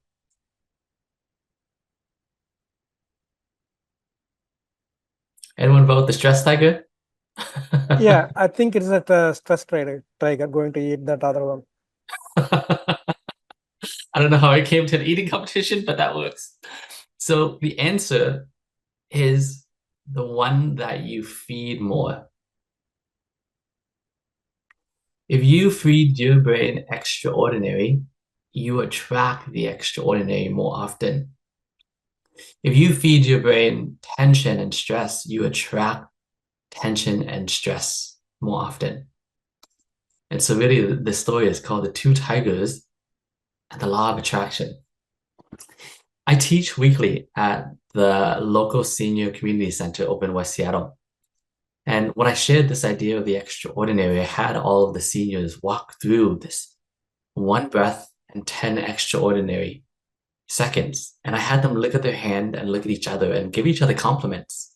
And it was so beautiful because at the very end of that exercise, one of the seniors said, I never noticed that flower vase in the corner. That flower vase, has it been here the whole time? Because it's really beautiful. And that was so cool to me, because what that showed was because, she was looking for the extraordinary, she just noticed things to be more things that were ordinary and found the extraordinary out of it.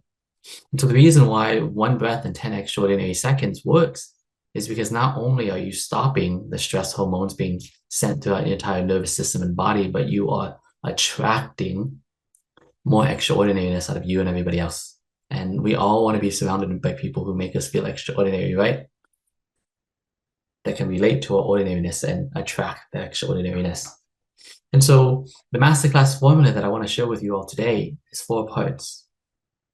1, when tension happens, acknowledge the tension.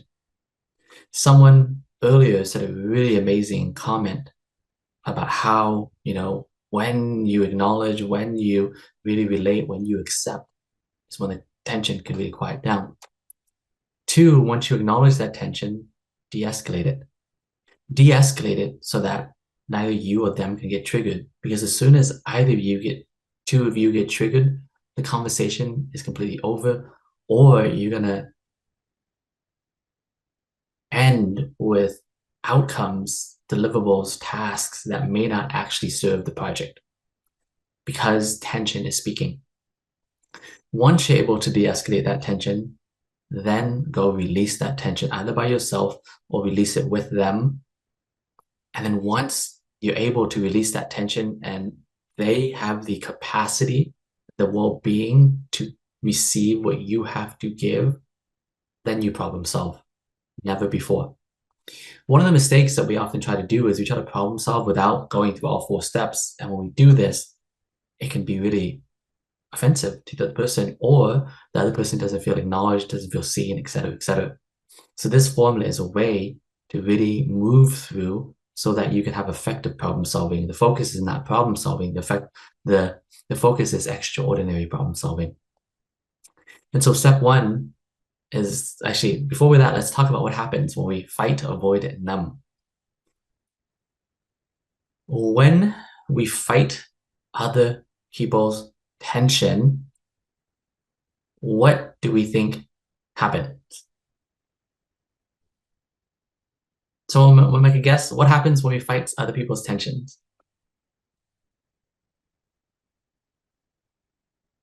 Escalate the situation. Yes, that's one thing that happens.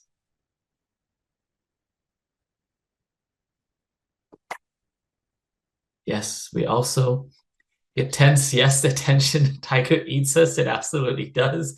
Thank you for bringing humor into the end of this.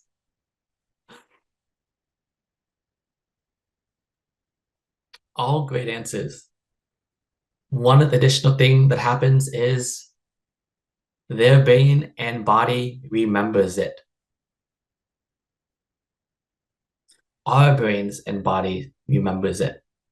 The next time we get into a similar situation, their emotional brain, the hippocampus, will remind them that we fought their tension without them even realizing it. Our brain will remember that we fought their tension, and as soon as they see us coming, they're in fight mode. And as project managers, when we fight other people's tensions, a project team member's tension, without actually realizing it, we're going to cause them to get triggered next time before. Their brain, their emotional brain, their amygdala, their hippocampus, their nervous system will get them to remember this fight. Same with the next. What happens when we avoid other people's tension? The answer is very similar. Their brain and their body remembers it, and our brain and our body remembers it. We avoid something once, our brain and body will get us to avoid it again. We avoid someone's tension without actually acknowledging their tension. Their brain will go into fight mode or maybe numb mode because they don't feel seen or acknowledged. And it happens over and over again, right? Or maybe they feel anxious when they see us because our anxiousness from avoiding triggers their anxiousness. Again, the brain and the body remembers it. And then finally, what happens when we numb other people's tension? When we numb our emotions, their body remembers it as, next time they see us, we're not going to react and, and not as in stay calm, but to stay like stoic or too stoic, right? Their body and their brain remembers it. Why do we fight, avoid, and numb? It's different words for fight, freeze, or flight, but that's just how our brain and body works, because that's the easiest way to survive. But sometimes the easiest way to survive is not thriving. And so why I share this is just a reminder that yes, fighting, avoiding, and numbing may be the easy route out, but it also doesn't lead to the best results in the long term, because the people that we're dealing with, especially as project managers, like we want them to be extraordinary. We want to bring the best out of them, not move things forward quickly the way that our brain does. And so what should we do instead? Just acknowledge it. Learn how to safely acknowledge someone else's stress and tension. We don't have to agree with it, but we can acknowledge it. Ways to acknowledge tension. If you see someone that's super tense, validate their tension. It might be something as simple as like, hey, how are you doing? Oh, I'm feeling super stressed out because the project just isn't going the way that it should. I'm feeling super stressed out because something's happening with my family. Just say, wow, that's a lot of stress. And I'm so sorry to hear that. Like, you should feel stressed. It's totally okay to feel stressed. I get you. I've been there. 2, agree with them. Oh, yeah, I totally agree that you should be feeling stressed at this moment. It's totally valid. Like, I would feel stressed too if I were in your situation, your shoes. And then 3, relate to them. Just like, oh, wow, like, I've been there. And I was super stressed when I was there too. Thank you for sharing your tension with me. Doing that really makes them feel seen, makes them feel heard, makes them feel, acknowledged. And really, it's about acknowledging them and their tension, that their feelings are correct. That, the anger, the rage, the sadness, the fear, shame, etc., like valid emotions rather than trying to push and shove it away.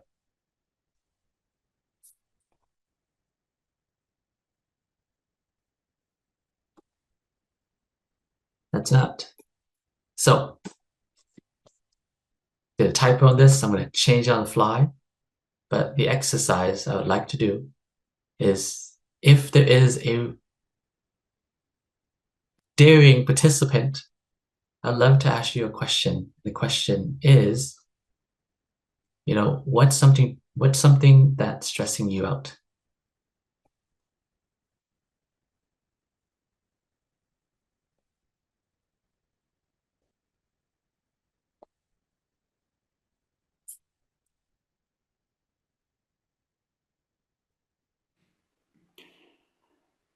I can share this. A couple days ago, I had taken the CAPM and I did not pass it. And it's really difficult for me to accept that. Hmm. I'm trying to focus on the positive that, a lot of people um, are in a similar situation or have been in a situation. I'm also trying to uh, accept that I have two other opportunities that I can take it before, I have to wait for a while. But it's really difficult to not be stressed out over that. Hmm. Thanks for sharing, Jason. Like, that sounds like a really stressful situation. And I can only imagine the tension that, it's causing you right now.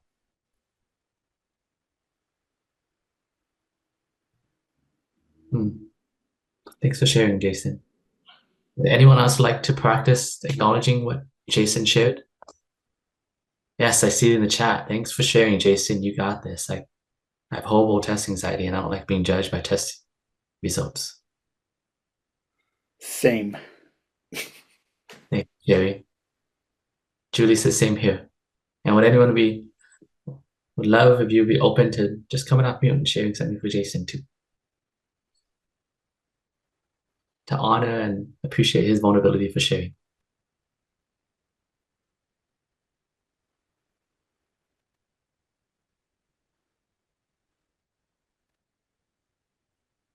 Hey, Jason, this is Julie. I absolutely want to thank you for being vulnerable and sharing your stress with us right now. I as well have huge test anxiety and again, want to thank you for sharing. It's nice to not be alone. Thank you, Julie.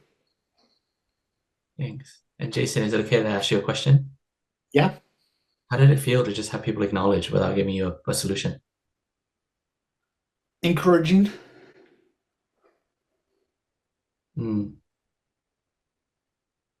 Thanks, Jason. Like, that's the power of acknowledgement. Like, sometimes we're such caretakers, we want to help, we want to give a solution, but acknowledgement, agreeing, relating, validating, it sometimes goes so far, just as we saw.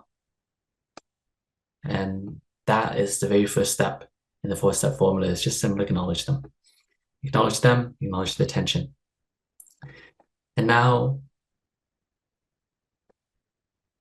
next, de-escalate the tension. One, the extraordinary way is there 3 ways. 1, focus on one thing about them that's extraordinary. 2, find one extraordinary thing that they've done for you. And then 3, share one extraordinary way that they've made you feel. And that will make you feel extraordinary, make them feel extraordinary, and they know that they will feel extraordinary whenever they're around you. Their brain will remember that you made them feel extraordinary. And so for this one, I'd like to ask anyone else willing to try and let us know what's one thing that's stressing you out and having us tell you how you're extraordinary. I know this can be a little awkward, but I'm gonna put it out there anyways. But would anyone love or like to, share about what's something that's stressing you out?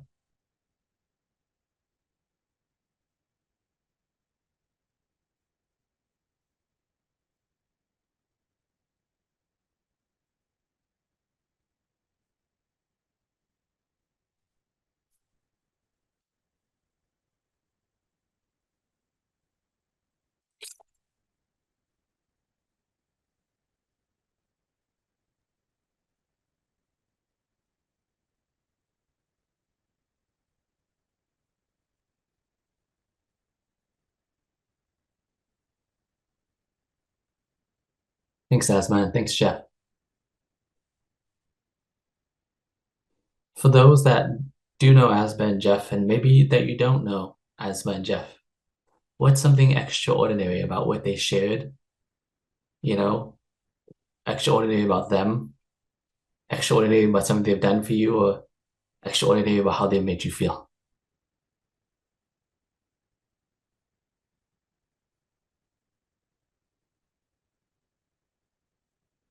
Asma, what's extraordinary is like, thank you so much for really taking the time to share with all of us. Jeff, thank you for being bold and vulnerable that you're looking for the next opportunity. Asma has the ability to excel in any job that she does. Mm. She could not know how to knit. You could give her a knitting project and she'll come back with a entire yarn store. She is phenomenal. Mm. That is so sweet and kind of you, Kate. I love working with you. Mm.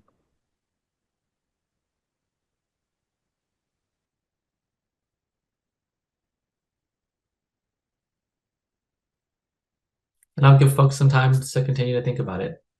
Let's empower each other by sharing. Go ahead, Wendy. So yeah, I volunteered with Jeff for a short while, and I just think he's pretty awesome because he has a wealth of knowledge, some really great attributes, and with the things that I'm interested in too, in business and accounting. And so I just think he's really, has that great knowledge base to go forward and get that next, kick ass job, out there. So for sure, he's a really cool guy. Thanks, Wendy. And Wendy and Kate, is it okay that I build on top of what you both said? Sure. Kate, what I hear from you is that not only do you find Asma to be extraordinary, how she made you feel is that just being around her makes you want to be able to do and learn more things too. Yeah. And, right. And Wendy, what I'm hearing is, not only do you find Jeff to be extraordinary, when you're around Jeff, you feel inspired to learn more and to gain knowledge and learn about all these cool things that Jeff learns about. Oh yeah, absolutely. He has expertise. Yep. Right. So if you're having a chat with a project team member and they come to you, they're like, I'm super stressed out because I am trying to find something that is making me, can give me more meaningful impact. It's causing me a lot of churn. Before jumping straight into problem solving, you might be like, oh, can I just pause you for a second there? I just want to let you know that I've never worked with someone as amazing as you are. Or, I want to let you know that your shirt today looks absolutely fantastic. Your earrings look great. And before we talk about that, I just want you to know how great you look, how great you make me feel, etc., etc. When we do that, everyone rises to the occasion. And if we continue to do this every single time, they remember us as someone that made them feel extraordinary. And when they remember us as someone that makes them feel extraordinary, they rise to the occasion. Tension attracts tension. Extraordinaries attract tension. That attracts extraordinariness. Like that is the most powerful way to de-escalate. It can be that simple. And it takes us out of tension as well. So what are things I see in a private chat that I think is sent to me private by accident?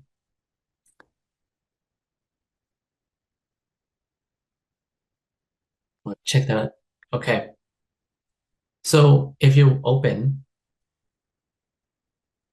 group activity now, is maybe send a text message to someone that you know and tell them they're extraordinary. And I'm going to give a pause for about a minute for folks to do that, to think about who they want. Maybe it's a partner, maybe it's a loved one, maybe it's a friend.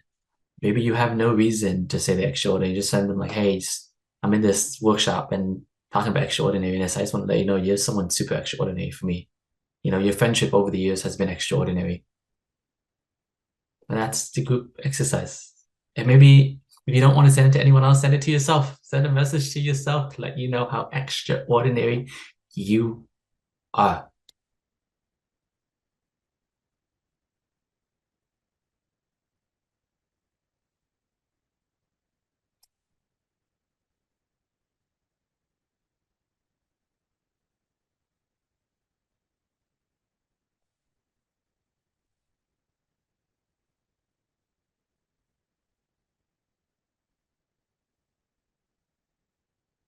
And know that when you do this exercise, not only are you lifting them up, you're also lifting yourself up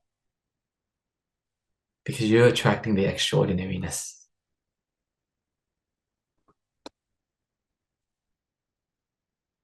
Or maybe to someone else in this chat or in this workshop, send them a message, direct message, or to everyone. Nash probably do it too.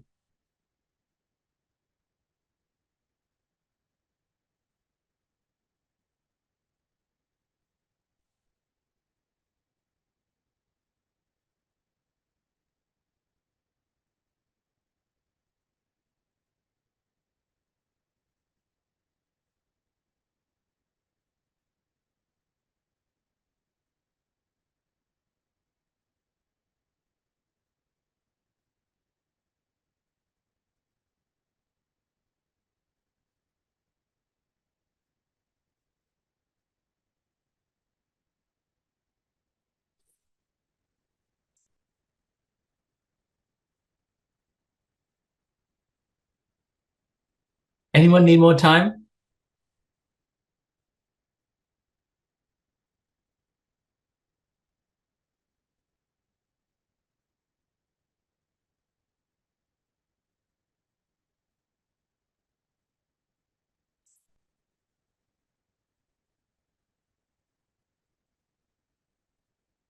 I would love to ask folks that did it, how did that make you feel? How did it feel to send a message to someone, let them know that they're extraordinary?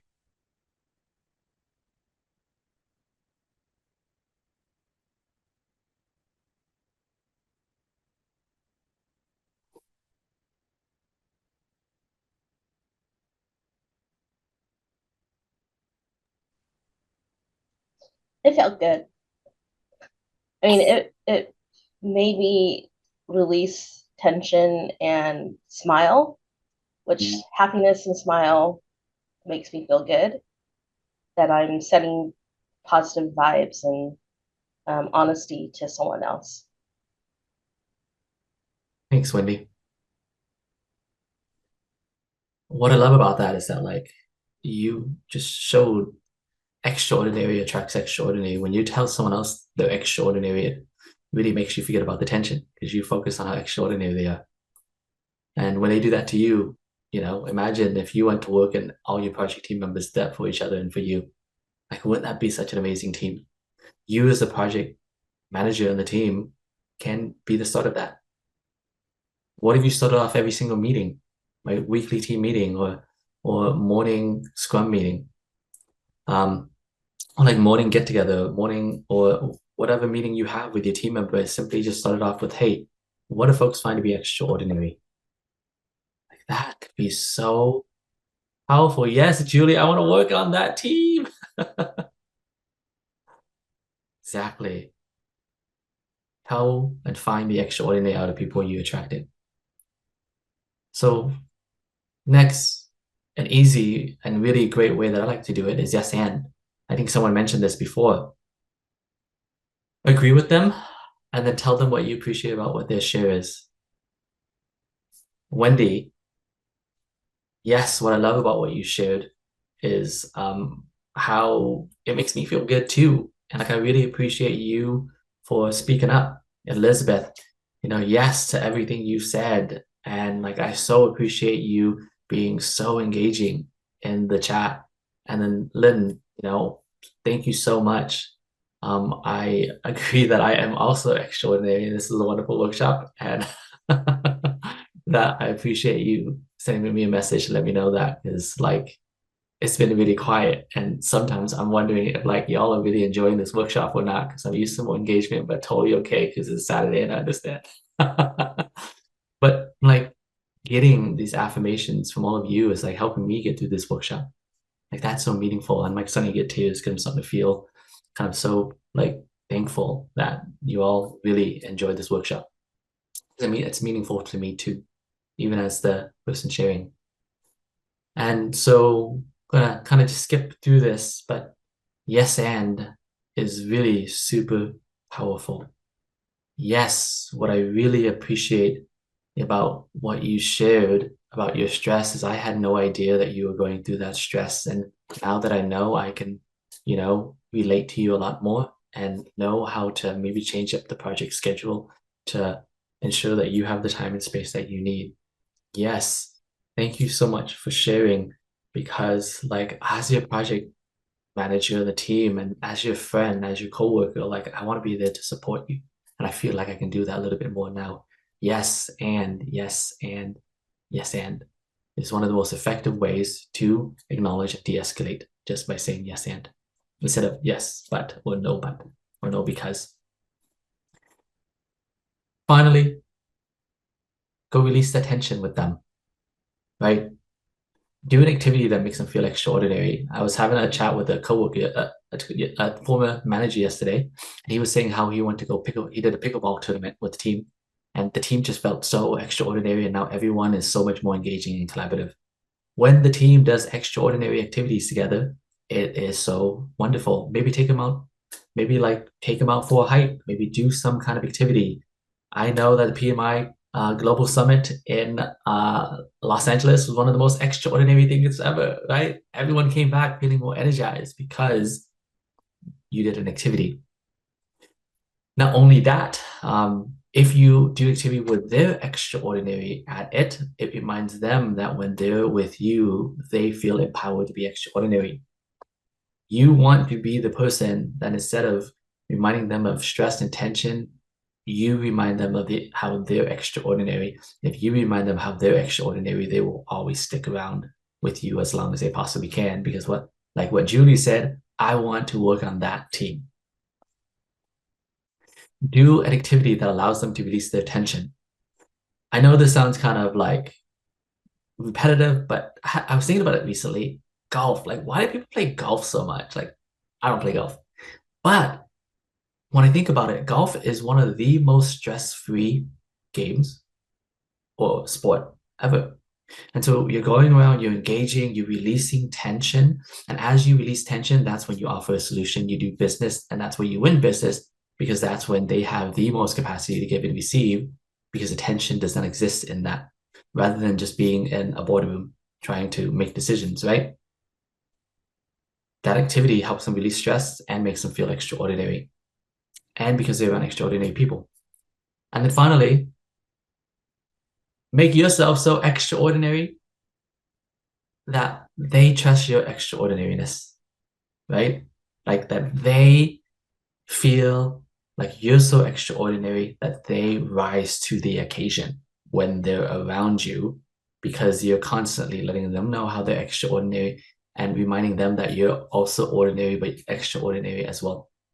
The most effective leaders are the ones where you just want to be around them more because they're so extraordinary, and you feel inspired to be like them. Like, what if that leader was you? And yes, Top Golf, great event. So once you are able to de-escalate, acknowledge and de-escalate, maybe instead of jumping straight to business now, maybe once a month, once a quarter, take them out for coffee, take them out for lunch, go to lunch and coffee with them and have them pay for it themselves. That's totally cool too.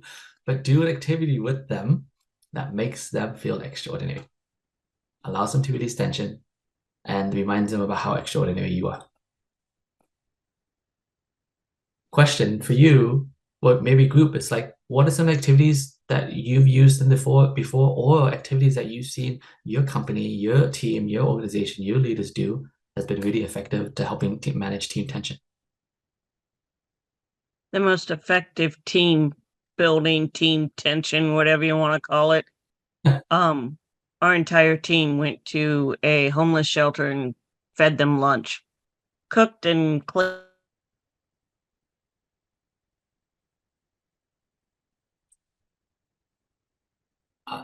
I heard you say, I think you cut off after said fed them lunch. Oh, sorry. We went to a homeless shelter and prepared and served lunch and then cleaned the kitchen. Mm. And people still talk about it, and we did it 7 years ago. Yes. That is so powerful, and that is such an amazing example. Like, that activity was an extraordinary activity that was in service of other people, that made you all feel extraordinary, and people are still talking about that. And that one activity probably, would you say, Kate, that actually built up team morale and engagement? It did. Yeah. So thanks, Kate. How about other folks? What are other activities that you've seen that work really well?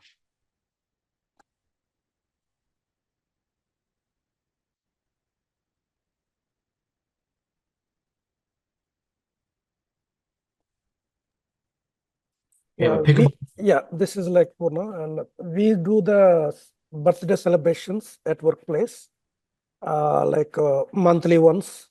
So combine together who are having the birthday dates on the month. Last week of the month, we'll celebrate everyone's birthday so that everyone will be happy or something like that. We do the activities. Thanks, Puna.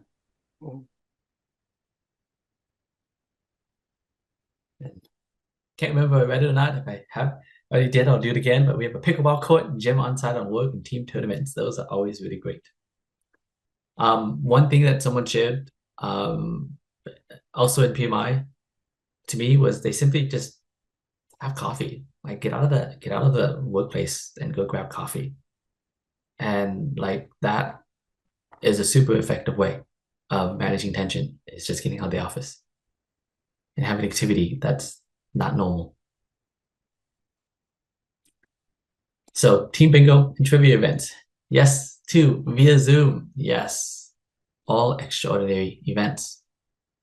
And then finally, problem solve. And y'all are project managers, and I'm not going to teach you how to problem solve. I'm just simply going to say the best time to process, problem solve, and offer a solution or move the situation forward is once your team member, your collaborator, your family, your children, your friends have the capacity to receive what you have to give and offer them. When their well-being is high is the best time to talk about big things. If someone's tension is super high and is super stressed out, now may not be the best time to talk to them.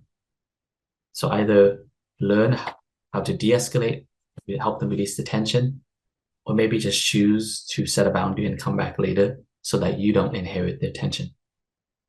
But taking the first 3 steps that we mentioned makes problem solving much more effective. And they also get reminded that when they're with you, they are so much more effective at problem solving because you help them release their tension. The fourth and final step is problem solve. I know as someone that identifies as a male, I have had so much problems in my entire life trying to jump straight into problem solving and get into a fight because I jump straight into problem solving. So maybe this advice is for me or for the younger version of me. That acknowledgement, de-escalate, release is what I need to do before I problem solve so I don't get myself into trouble. Problem solving is best to come last and not so much first. Want to acknowledge chat. I saw someone say, give everyone a big piece of paper and set the timer for 20 minutes and ask them to scribble down every idea that comes into their head and no being negative about one idea because the best one will perfectly be visible when the timer ends. Yes, also an extraordinary activity. So to close it off, I just wanted to check in with everyone. There are a few more slides, but this is the last kind of activity. What are your takeaways from today? What are you taking forward that you believe is going to help change your life and the life of those around you?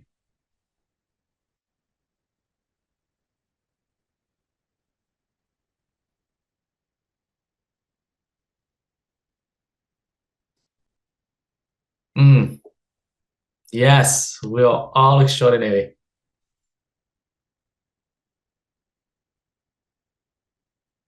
And imagine that whatever you say out loud, whatever you write down, will more likely become true because you attract what you share. And by sharing, you attract it.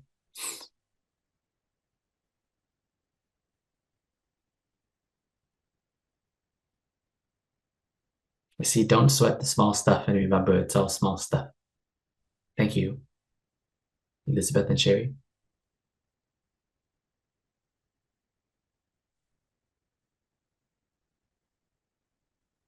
I know it takes a little bit of time, so I'm going to give 2 minutes for people to really reflect. So yeah. I'll speak up. I have some action items for me, from learning from you today, Dat. I have things that and people that I have to work with and have different opinions. We don't always come together with a consensus. But what I've learned from you is to step away, think about them in an extraordinary way, and just have that in my mindset that they're not there to be mean and harmful to me, or me blowing it out that how cruel they can be. I can actually step away and think about how that person's cool in their extraordinary way. And that will, that helps me put things, everyone's human, everyone perspective that way, rather than this monster that I think of them in a moment of crisis.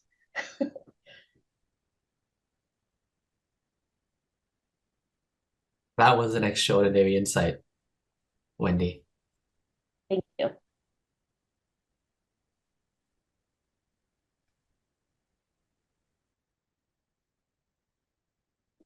How about other folks?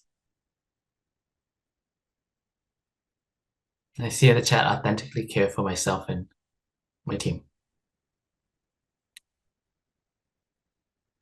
Forming and reinforcing the habits of taking breaks can be accomplished in one breath, 10 seconds at a time. Yes.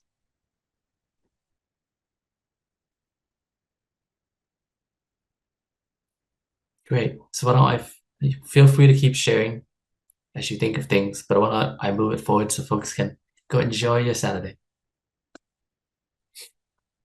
Success? Yay, nay? Give a thumbs up if you feel like this session today, or just share a comment. Did create a spark that will change your life, taught you how to de-stress in 10 seconds, and empower you to feel more extraordinary in your life. I saw enough reactions.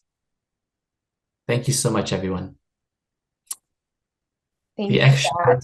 we'll leave off with a story or a mindset. What is the extraordinary leader? The extraordinary leader, well, to back it up, after thinking about this, I realized that the most successful people in life have a few things going on for them.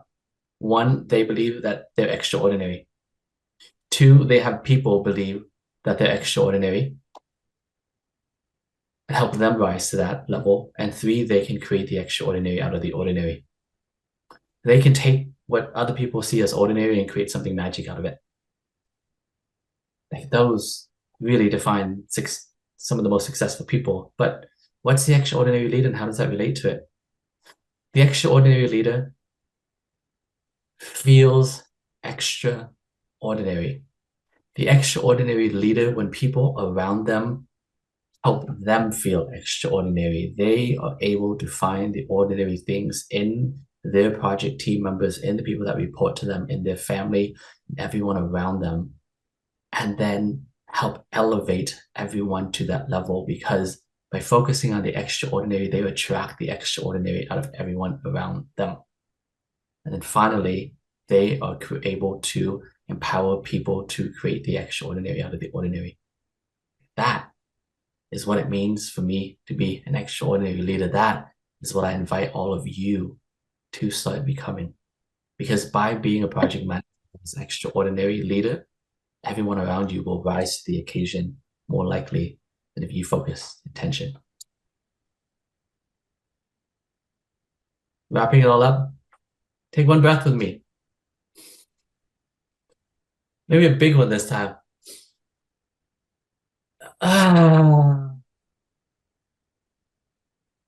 Just focus on how you're extraordinary and how this session is going to help you become more extraordinary. About 10 seconds.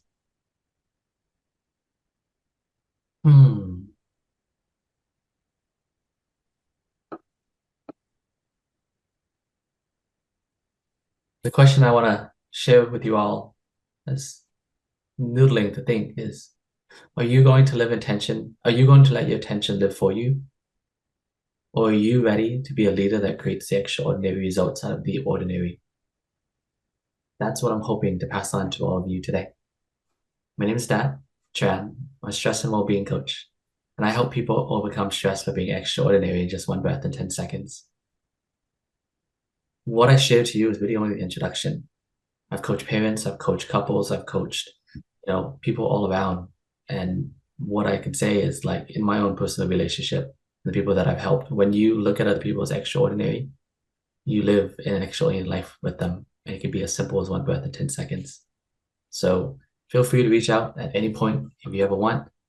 I know y'all can't click on that, so I will share the link to it, which is going to be, did someone take over screen? No. Yeah. So feel free to reach out anytime on my LinkedIn. And this is my Hello Me if you want to schedule some time to chat.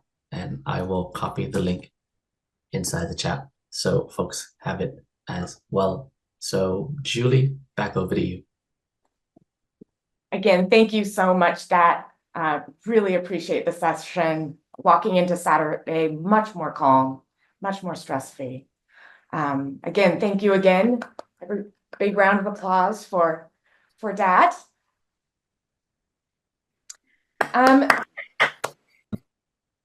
Just wanted to let you all know that I have put the PDU in the chat. We will also have the PDUs available for all of the sessions in Zoom. Want to thank you again for attending not only this session, but the professional development days. All of the sessions, remember, they will all be recorded and put online. So if you're unable to make one of the sessions, you can go ahead and visit there. Also want to announce the prize winners for the games that were happening. We have Ashma, which is in first place.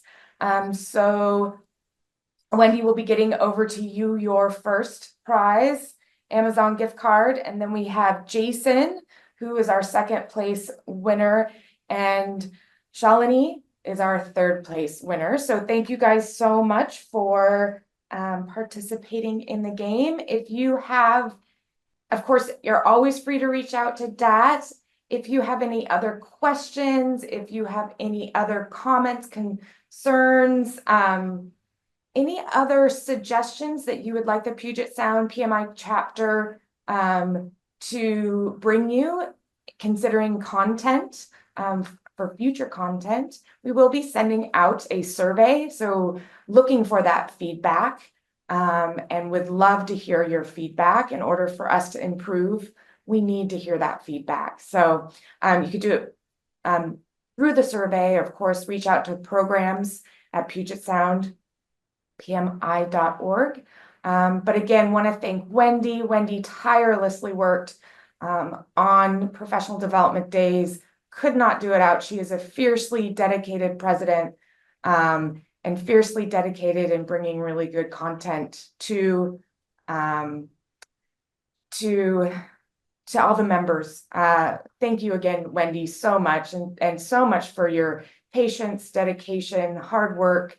I see it. You worked with me tirelessly behind the scenes. So thank you again, Wendy. Couldn't do all this stuff without you. And again, for all the others on the board and the other volunteers that helped in programs, heartfelt thank you again.